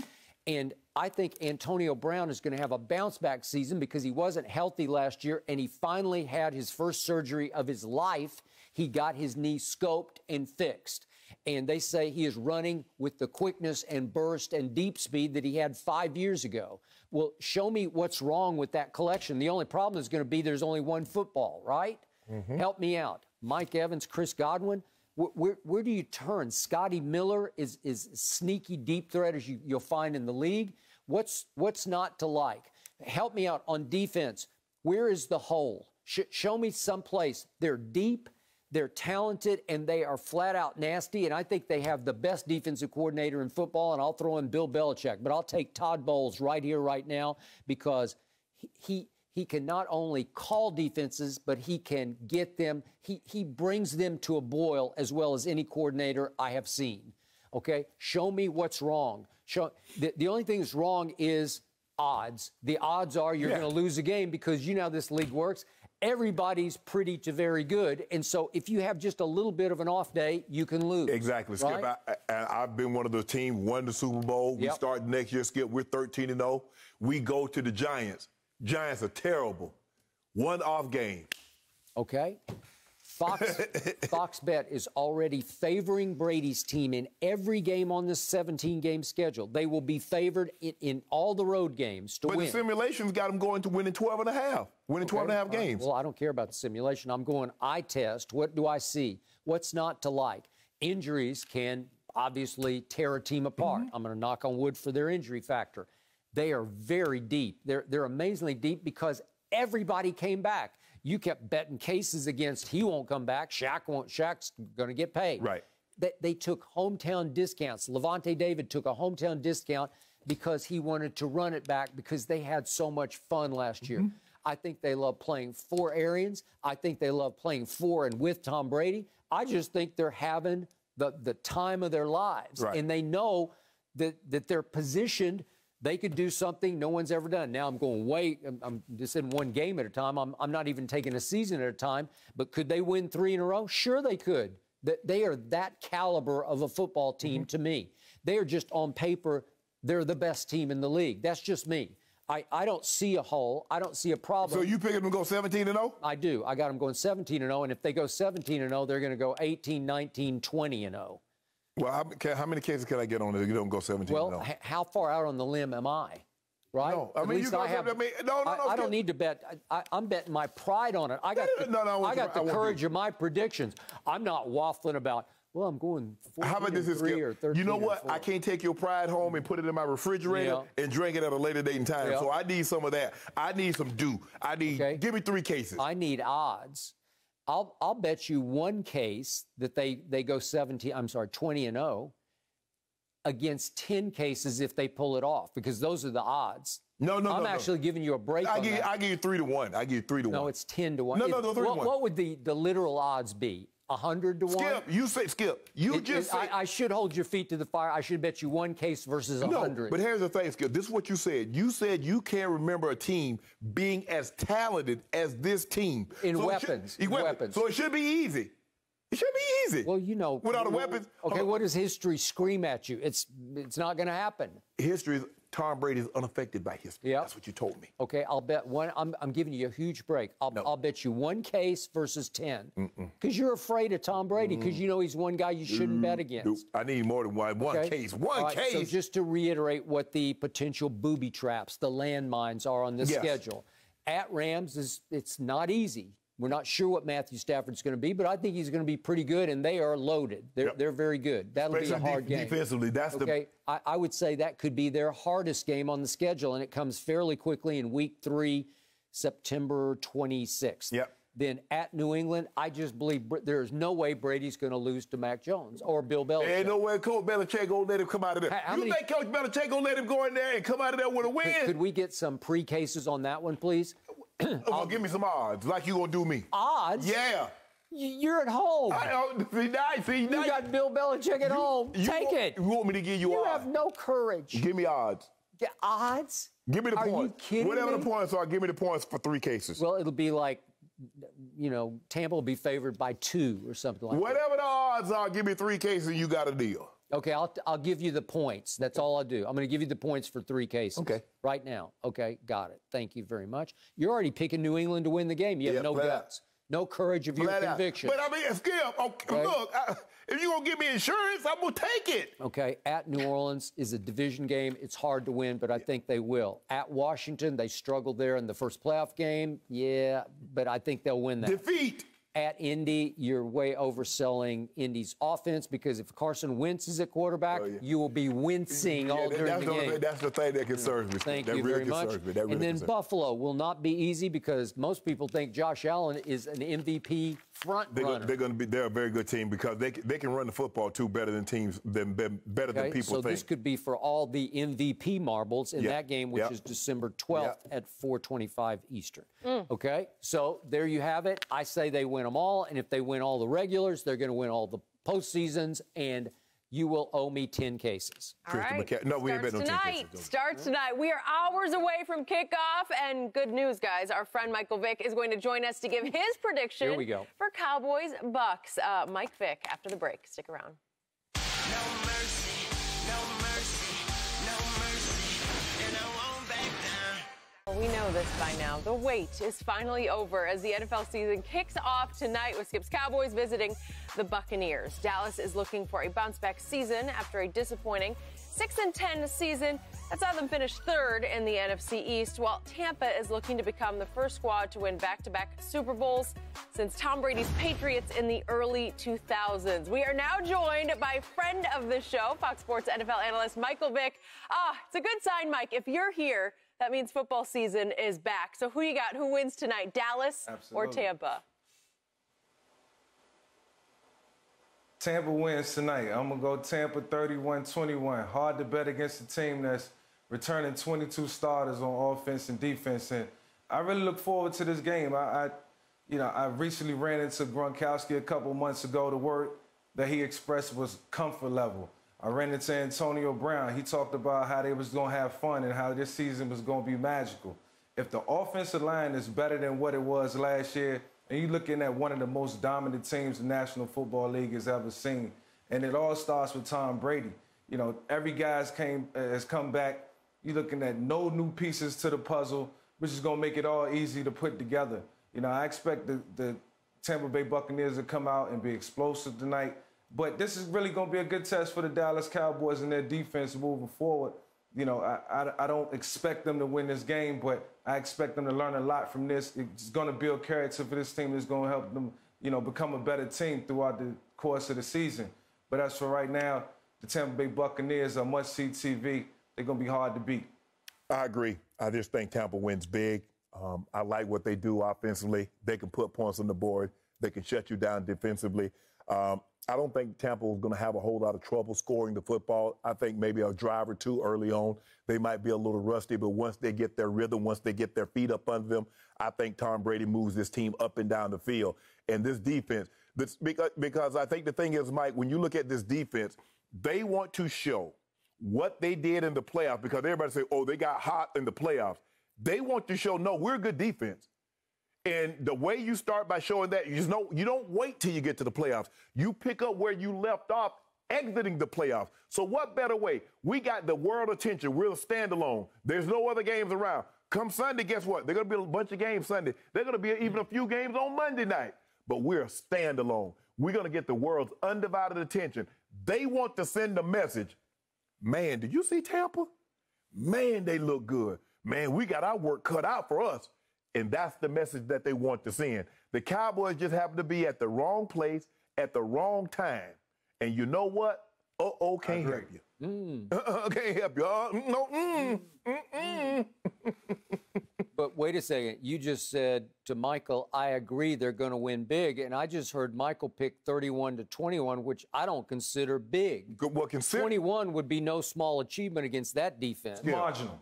First of all, is that anytime you lose by 10 points and you're picked to win a division, you're picked to be a representative possibly in the Super Bowl, you got the quarterback that had the 5th best odds, and you get beat by 10 points in the NFL? It's not Jacksonville. By a Buccaneers team I just said is going to go 20-0. Oh, but you just had them going 12-5. Okay, so what? Okay, then 12-5 teams don't get beat by 20-0 better than 12-5? No, hold on. That's just the playoff. That's just the regular season. No, a 12-5 team with a MVP candidate, they don't get beat by 10. I told you they'll lose a home playoff game, so they'll go 12-6 versus 20-0. First of all, you're not winning 12 games, so let's just start with that. Yes, we are. So, Michael Vick, I appreciate the fact that you just gave my Dallas Cowboys the credibility of scoring 21 points against that Tampa Bay defense. Do you see Dak throwing touchdown passes? How will that happen? I see a little bit of everything. What I'm hoping is that Zeke is back in full form. I'm hoping that they can run the football effectively, which in turn will make Dak's job a little bit easier. Maybe 2 touchdown passes out of Dak. I do think the offense will be better. I can't wait to see, how they gel and what has transpired since last year, what's going to be new, what's going to be innovative in terms of Mike McCarthy and the offense that he's building around Dak. That's going to be extremely important. Okay, so I'm close to your score. I've got 30-21, Tom Brady, because I don't believe that my team will get embarrassed. I believe this is going to be a battle through 3 quarters into the 4th quarter, and I think it's going to take one last long Brady drive, classic vintage Brady drive, to put this game away, because I think it's going to be in the 23 to 21 range, maybe until 8 or 9 minutes are left, and then here will come Brady doing what he always does to everybody. He will slowly but surely put this game away. I think Dak will outplay him statistically, because I think Dak will throw for 350. Brady will be just a little over 300, maybe 305. I believe Tampa Bay will run it for 120 yards, because that's what they do and what my defense has a hard time stopping. Right. And yet I got Dak at 350. I'm afraid Zeke will have a hard time because there's no Zach Martin, and it's always Dak and Zeke. That's the super highway that Zeke likes to take. Y'all do realize the Tampa Bay Buccaneers was the #1 rush defense in all of football. Yep. And remember, Skip, they did that with the lion's share of the season. They didn't have their best run defender in Vita Vea. Now he's 350 sitting there with Ndamukong Suh. Okay. And y'all think Zeke gonna run the football? Michael said that. I did not say that. That's a big part of the challenge. That's a big part of the challenge. I mean, offensively, can you run the football? I don't care if they're the best #1 ranked defense against the Russian and that. Well, you want some dude? That's how would you want to bet Zeke don't get off running the football? 2021. What you want to bet? Make it out of yourself. Something gonna have to happen, because most importantly, they gonna have to keep Tom Brady on the sideline. They're gonna have to keep Tom Brady on the sideline, so they're gonna have to control the clock one way or another. Okay. If not, then you put the ball in Tom Brady's hands, and that's chaotic for the defense. Blowout. Well, you're not actually picking a blowout. I got 31-17. Well, you're giving my team 17 points against the #1 rush 14. defense. Skip, do you realize in the NFL game losing by 14 is a blowout? I don't know. Have some guts. You just keep like hedging your bets on everything. Skip, a blowout to me would be 45-6. Oh, but stop. This ain't college. This ain't Alabama playing Merch or Presbyterian. How often do we see somebody get 31-17 mean you had a shot in the game at some point. 31-17 mean you had a shot in the game at some point. We started the game. That was the only chance you had. What's the halftime going to be? Will they get to 31 by halftime? Nah. I'm going to say the score will be 24-7 at the half. Okay, so now back to my Cowboy defense. This is a huge test on opening night. They get thrown to the Wolves. They don't deserve to be here. This is completely unfair to my team. Stop crying. They're here on reputation, America's team, Cowboy mystique, Jerry Jones, Hard Knocks. That's the only reason they're in this game tonight. So, to Michael's point, got to use it as a measuring stick to see where you are. I think my team is going to be very good. You're playing an all-time, if they get to 20-0 like I'm predicting, they will go down as possibly the greatest team in the history of the sport. Well, they'd be the greatest team if they get to 20-0, because that's better than 17-0, which the Dolphins went. Okay. Because back then they only played. I got it, but some people will probably still argue that the 85 Bears are better. No, but you can't be better than 0. Okay. Well, I'm just saying. You don't get better than 0. But eye testing, some people will say the Bears were better. But I think this team has a chance to be the greatest team in history. So it's unfair for us to get thrown to the Wolves. We finished 3rd in the worst division maybe ever last year in the NFC least, right?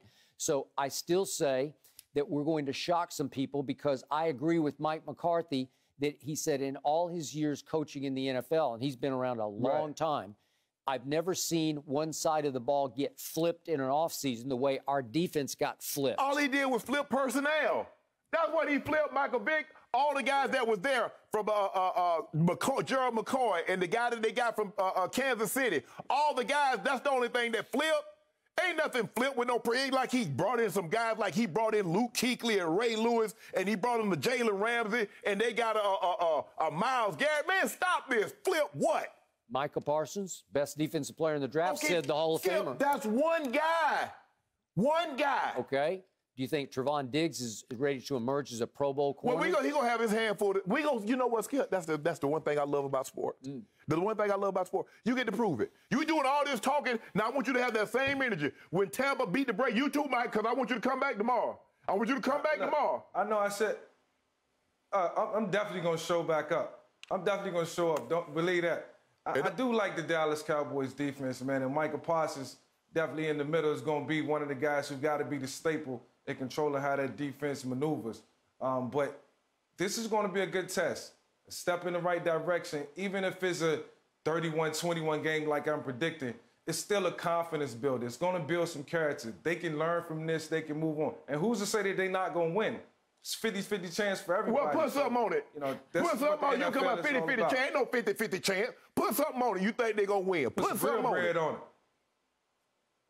Now, I want you to don't, hey, now you know Halloween, we still about 45, 50 days away from Halloween. Don't come out here tomorrow with a mask.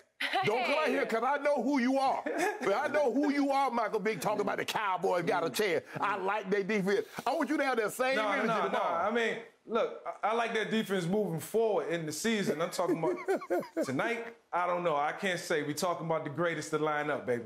All right, My Cowboys tonight will win a moral victory. Yeah, ain't no moral victory. Yep. So now we get moral victory in pro I don't sports. think we count those They pull it around off. here. If Moral they pull it off, yeah. I'll be back on tomorrow. I don't know, Skip. I don't know if that's good enough for you and your Cowboys. Don't worry, though. We're not done with Mike. We need to ask if Dak Prescott will ever be viewed as a top 5 quarterback. We go there next. No mercy, no mercy, no mercy, and I won't back down. And Dak Prescott is set to play in his first game action since last October, and there are some pretty high expectations for the quarterback. Not only is Dallas expected to challenge for the division crown with him under center, but Dak is also garnering buzz for Comeback Player of the Year and MVP. And of course, he's got the mega contract he signed this offseason that he's looking to live up to as well. So Michael Vick still with us. Mike, I start with you. Will Dak Prescott ever be viewed as a top 5 quarterback? I don't even want to put the top 5 pressure on Dak, man. He got too much to accomplish in the next couple years and too much to try to live up to. You're talking about multiple Super Bowl rings. You're talking about multiple playoff appearances, fourth quarter comebacks, regular season wins. It's a lot of things to take into account when you're talking about being viewed as a top 5 quarterback. Long story short, no. It all stems from winning. Yes, he's a great guy. Yeah, yes, he's a team leader. But to me, that all remains to be seen. That's a long journey. And I can only think of 4 or 5 guys right now who I can put in that top 5 category, especially as a quarterback. It's not a laundry list. This is a list that, you know, it has to be taken very seriously. And I'm not going to disrespect Dak with that pressure. I can't say yes or no. It all remains to be seen. Yes, you can. I can't wait to watch as this process, you know, works out. You never know what a guy can accomplish. Dak, you know, 5 years from now can have 2 or 3 rings. Well, say yes. You never know, and then we can have a different conversation. No, we can have a conversation right now. We talking right now. I don't know. I'm like Kyle Shanahan. I don't know what's going on. I don't know if I'm going to be alive in 5 years. Well, let's have this conversation right now. Will he be a top 5, yes or no? Will he be a top? I'm not going to answer that question. Why? You never know. Wait. Are you asking me right now? Right now. Right now. If you asking me right now, I'm going to say no. Okay, then how we had to see? Skip, I saved you 5 minutes. Now, right now, he's not in. You cutting to me and Skip talk time by doing all this filibustering and meandering. All you had to do was say no. I want to hear what you got to say. No, hell no. Hell no? First of all, you got... I want to hear what you got to say. Okay, you got the older guys. Here's the old guard. Rodgers, Brady, Russell Wilson. Now, we feel that Brady's going to play at least, at the bare minimum, 1 more year. Russell Wilson is 32. Aaron Rodgers is about 38. So Rodgers is going to play, what, another 3-4 more years? Russell Wilson... Are you sure about Aaron Rodgers? Half the time he talks about walking into the sunset. He might not play in Green Bay, but I feel he's going to play another 3 or 4 more years. Russell Wilson is...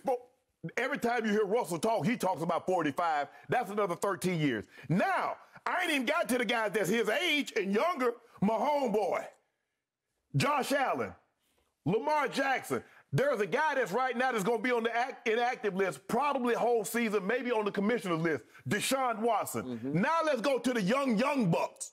Justin Herbert, Joe Burrow, Kyler Murray. You better stop playing, Mike Vick. I get it.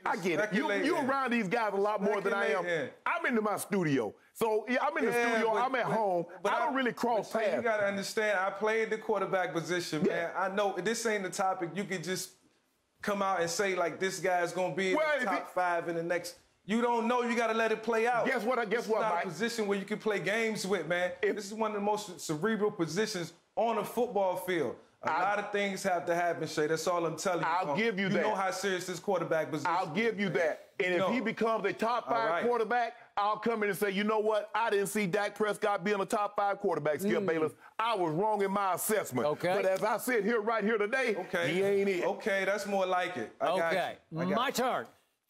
I am looking at the Fox Bet MVP odds for right here, right now. We haven't played one game yet. We'll play one tonight. Yeah. Fox Bet odds for MVP this football season. Right. Mahomes is number 1. He's kind of a prohibitive favorite. And then comes the defending champ Aaron Rodgers at 10-1, and then Josh Allen's 11-1, and Tom Brady's 14-1. And guess who? Dak Prescott is only 15-1. He's just a tick behind Brady. That's 5. Yeah. So he's ranked in the top 5 MVP candidates. Skip. How do you explain away that one? How do you defend yourself? In MVP, they're saying he's in the top 5. But, Skip, just because someone is in the top 5 MVP odds, that doesn't make them a top 5 quarterback. He has a shot, and I believe he will seize the shot to be a top 5 quarterback by the end of this year. You know why? Yeah, he did get vaccinated. Yeah, that's the only shot he's going to get. Okay. Remember, there's no more Drew Brees, right? Yeah. I'm never sure about Aaron Rodgers. He belongs up there, but I don't know how much longer he's going to go because he waffles about his future. Who knows? Well, he's all peace and love. He may just retire into the Malibu sunset. Dak might retire tomorrow. Okay, but he will not retire. Ben used to be up there, and I think Ben's going to have a bounce-back year, but I don't know if he can achieve top 5 status. And you mentioned Deshaun. He's on ice down in Houston. Right. I don't know what his future is. He is clear-cut top 5. Yes. But I don't know where he stands with the league, with his situation, with the Texans. I don't know what he is. Right. So all of a sudden you have, obviously, Lamar took a little bit of a step back last year. He's still better than Dak. Okay. I don't think he will be better than Dak in the next year or 2. I do. I don't think Russell Wilson will be better than Dak. And I once upon a time saw Dak outplay Russell Wilson in a playoff game. Mike Vick, is Russell Wilson better than Dak Prescott?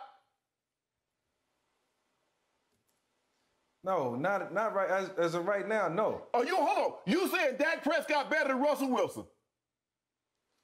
Russell Wilson is a better quarterback right now than Dak Prescott. He's played longer, more experience. The man got a Super Bowl under his belt. Okay. Yes, he's a better quarterback than Dak. All right. Once Dak achieved that, then we can have another conversation. Because by all metrics, by all stats, the best thrower of the deep ball in pro football of the last 2 years has been Dakota Rain Prescott. Does that count?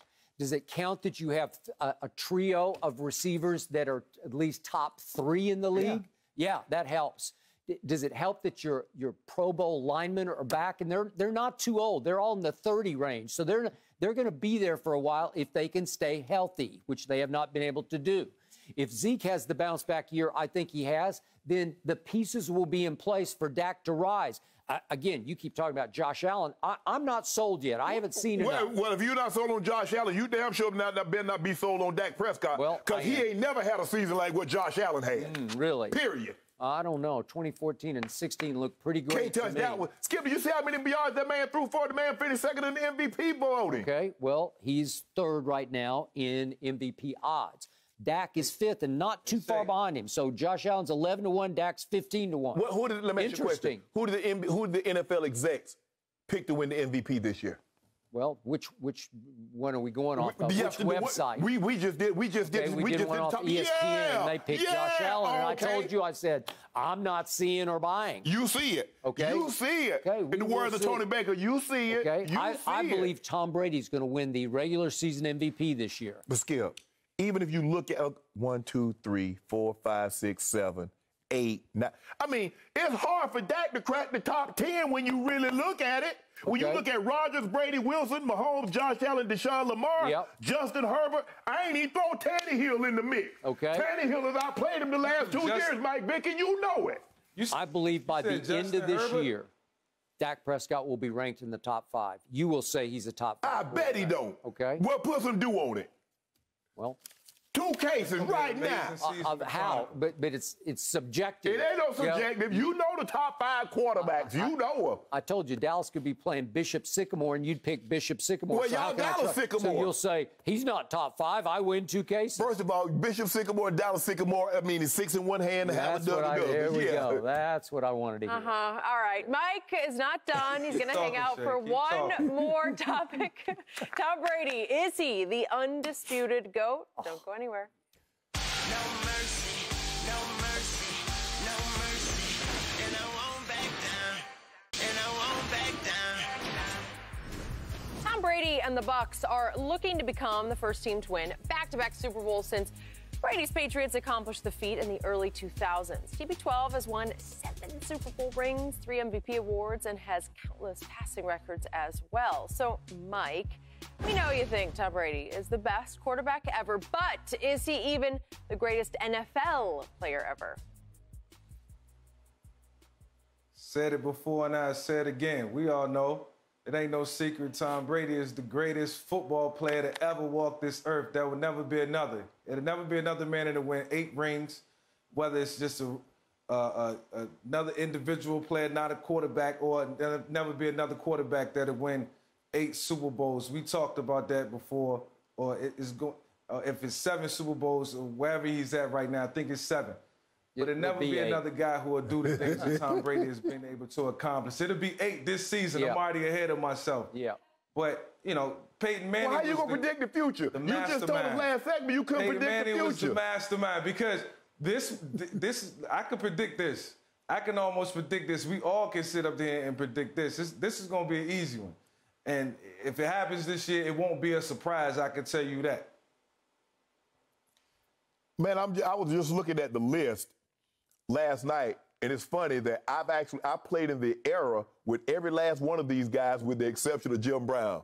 Brady, Jerry Rice, LT, and Reggie White, that was the top 5. And I played in the era with all of them except Jim Brown. So I feel pretty lucky, Skip. I feel pretty lucky. I'm impressed.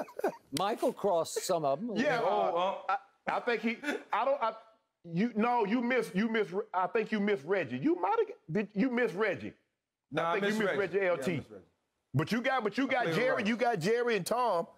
I put Jerry number 1 because when I look at it, I took Jerry and I said Jerry played in the era where they didn't throw the football. The field wasn't spread out like it is. The rules weren't implemented to protect the wide receiver. It wasn't put in to protect the quarterback. And Jerry's numbers, if you look at Jerry, where he is at number 1, and where everybody else is at number 2, there are different guys. Some guys, I think Larry Fitzgerald is second in yards, but he's 5,000 yards behind him. He's over 100 catches behind him in catches. He's 50-plus touchdowns ahead of the next closest receiver. Yeah, but he played in an era where they only played 2 coverages. Mike, stop that. Cover 3 and cover 2. Mike, don't do that. In the West Coast they played cover 5, which is 22 man. They played quarters coverage. They played cover 6. They played cover 2. They played cover 1. They play all the coverages that they got now. The only thing they don't do is they don't play an underfront. Everybody plays underfront. Don't do that, Mike. See, the thing that I hate and what I won't do is that I won't say my era is better because I played in it and try to be dismissive of everybody else's era. And you're starting to become one of those guys, Mike. You're being very dismissive of all the other eras. I won't do that. I'm just saying this. The coverage is so let me get this straight. So there was no quarters coverage. Then go back and look at the Dallas Cowboys and see when they played during the Super Bowl. That's what they called it, cover 88. Yeah, they called it cover 4. Go look it up before your time. Now, when it comes to this, all you had to do was run the tight end at the near safety, and you can run a post behind them versus that quarters coverage. Here you go, a post right here in the Super Bowl. I knew that exact play. Exactly. That happened right now. And guess what you do right now? You run the same coverage. You run the hold of safety, and then you throw the outside post over his head. That's exactly what you do. We talk X's and O's. We won't go over the viewers' heads with all the football talk, but I know what that is. Tom Brady is the greatest. Okay, you can say that. You can say Tom Brady versus quarters. We can debate. We can debate that Tom is the greatest. But to say they only had 2 coverages, now if you want to go back to the 60s when they only played man, and then Bob Hayes, one of Skip's favorite players, forced them to go to a zone coverage. Okay, but don't do that in the 90s and the early 2000s.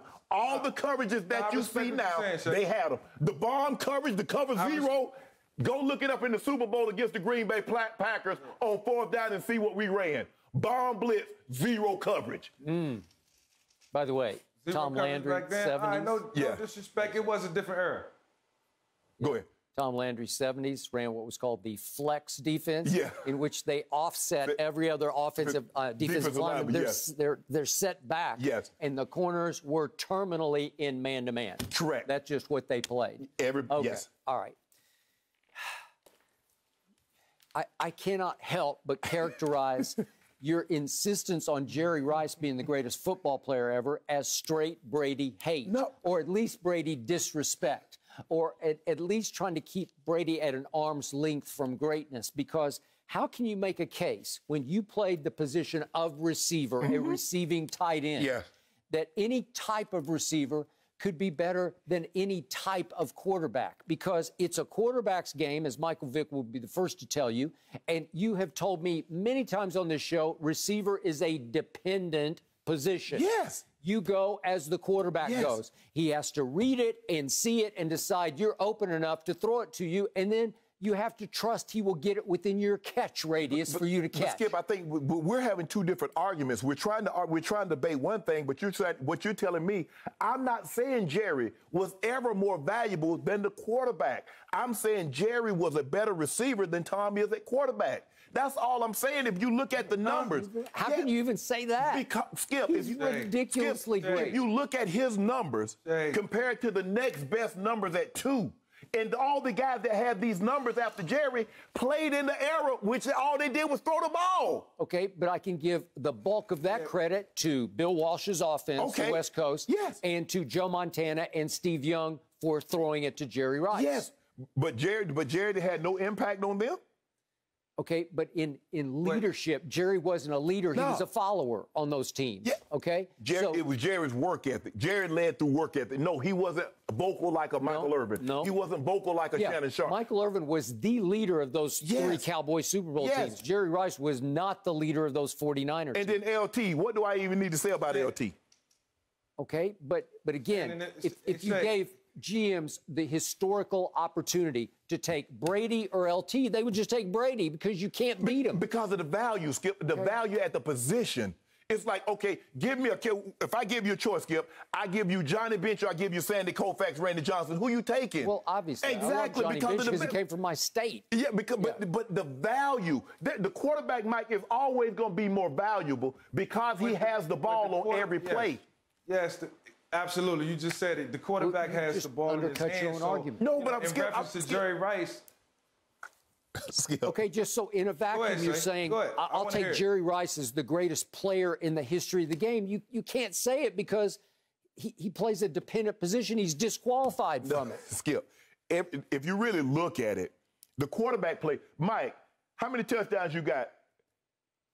Did you throw? Did you catch any of those touchdowns yourself? But Jerry Rice. So in other words, the quarterback plays a dependent position also. If Jerry Rice would have won a Super Bowl in years 17, 18, and 19, the way Tom Brady's winning Super Bowls in year 18, 19, then this would be a different conversation. You know, we're talking about Jerry Rice, who's the greatest receiver of all time, not the greatest player of all time. That goes to the man with the ball in his hands, and that's Tom Brady. But look at the longevity. But here's the thing: 2 different franchises. We don't know. We've seen obviously not play to the level, but we've seen quarterbacks play in their late 30s and 40s and be impressive. We've never seen a receiver. Think about this. Think about when Randy Moss played his last game. Think about when T.O. Think about when Michael Irvin, all the great receivers. Think about how soon their careers was over. This man was getting 100-yard games at the age of 40. You know it's a lot harder to play a skill position as you age as opposed to a quarterback, Mike. You know that. But he didn't win a Super Bowl at the age of 40. Tom Brady won a Super Bowl at the age of 40. Yes, and he's won several Super Bowls at the age of 40. But so now you're just basing it on wins. So because Michael Jordan never won an NBA title at the age of 36, he's not the best then. Because anybody that wins the title after a certain age, that means they're better than Mike if we're going to use that argument, right? Or no? No. Okay, thank you. Okay, Shannon, you're barking up the you wrong went from football to basketball. Come on. other position tree, because if you want to make a case for anybody other than a quarterback being first on this list, it has to be Jim Brown, because I'm old enough, I watched him on television. They could not get him on the ground. He was bigger than everybody. Okay, that's what I'm saying. So if you want to make a case for him being the greatest player ever, and he was gone by 29, he quit over a his career was crazy. It was just extraordinary because they could not tackle this man. They couldn't block LT. So he had the ball in his hand. No, but LT, yeah, they did. You could block him occasionally. Yeah, when you had 2 or 3 guys. But with Jim Brown, you could just give him the ball and say, run. And nobody could get him on the ground. Skip, he won games by himself.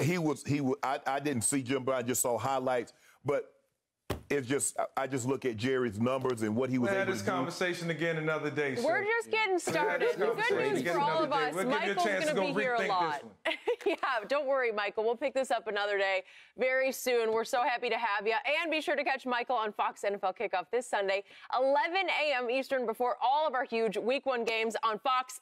Best of luck with the show, Mike. We'll catch up with you soon. And up next, we're going to get Skip and Shannon's Super Bowl picks. We're going there right now. Next.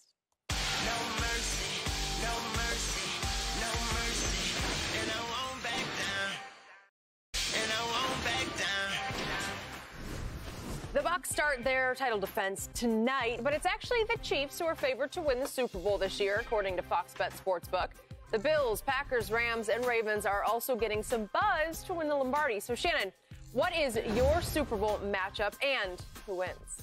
If I got a rematch. I simply do. I think it's going to probably be Kansas City and Cleveland and the championship game, and I think the championship games are going to be the same in both conferences. The weapons that Kansas City have, we know about them: Tyreek, Kelsey, Mahomes. The offensive line, I think, is where they made the best improvement. Orlando Brown, one of the better tackles. They traded for him at Baltimore. He goes to left tackle. Joe Tooney. Kyle Long starts the season on the PUP list. He comes back. Creed Humphrey from Oklahoma is going to start at center. Skip, I just think from an offensive line standpoint, they're much better than what they were last year. Defense is going to be good. Chris Jones, Honey Badger. Now, Frank Clark has some issues that he's going to have to get worked out. They got Jaron Reed in free agency from Seattle. Yep. So I like what they've done. And Tampa, I don't even need to say about Tampa. You know what they are. We've been talking about them all morning. So I'm going to say it's going to be a rematch. And the winner is? I'm taking my homeboy ain't losing to it. You are? My homeboy ain't losing to it. You're going to bet against Tom Brady in a Super Bowl? No, I ain't betting against Tom Brady. That is suicidal. I'm betting against Thomas, Eric, Patrick Brady Jr. All five of them? Are you really? I got Patrick, my homeboy. Okay. If that is the matchup, I got 10 cases on Brady. Bet it. Okay. Thank you. Run it. Really? Yes. Unfortunately, that's not going to be the matchup because I told you at least 3 months ago, and I feel stronger than ever about this, it will be Bucs over Browns in the Super Bowl. Think about what you said. You just said I said Browns. Baker Mayfield is going to make it to the Super Bowl because he has a finally legit head coach. He's had 4 different head coaches and 4 different coordinators, and Kevin Stefanski is the goods. He is legit head coach, coordinator, play caller that Baker has never had. And you want to talk about weapons, and I'm a little dicey on Odell, whether he's a good thing or a bad thing, but he is back in all his speedy glory. And all of a sudden, you got Jarvis, and you got Rashard Higgins, and you got Peoples-Jones, and you got all 3 of those tight ends.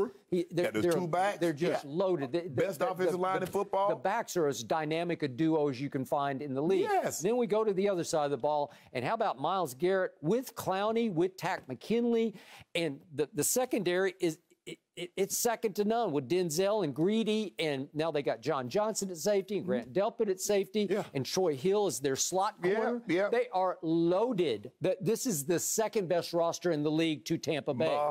Mahomes. Okay. You tell me the quarterback can overcome all.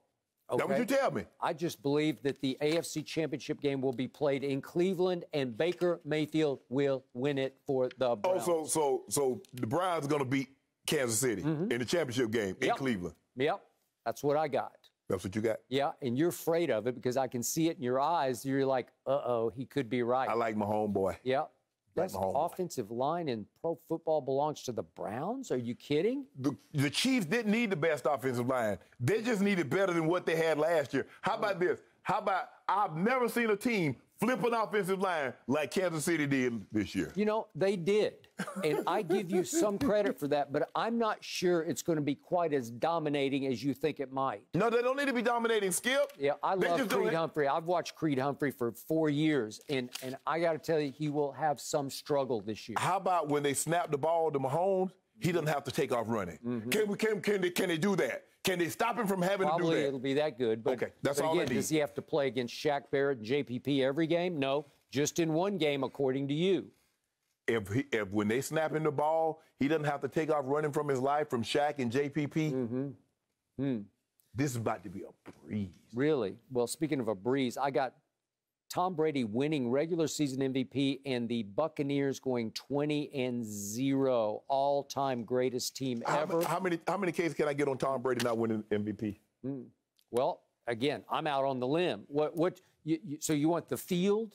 Is that no? You want every sucker bet there ever was. You won't plunge and take a real bet, a guts bet. You just tell me don't bet against Tom Brady. Okay. Okay, well, give me the field. Okay, well, then I'll just do Mahomes head up against Brady for MVP. You like that? I'll take it right now. But I want to win have something. some guts. I want to win courage something. of your convictions. You don't have any. Because there's nothing Every either time one of them I make a 50-50 bet, you say, I don't want any part of that. Because you know what Brady's about to do. I need to have a countdown clock right here, guys. Yeah. We are hours away from Cowboys Bucks. We're going to give you a final preview next.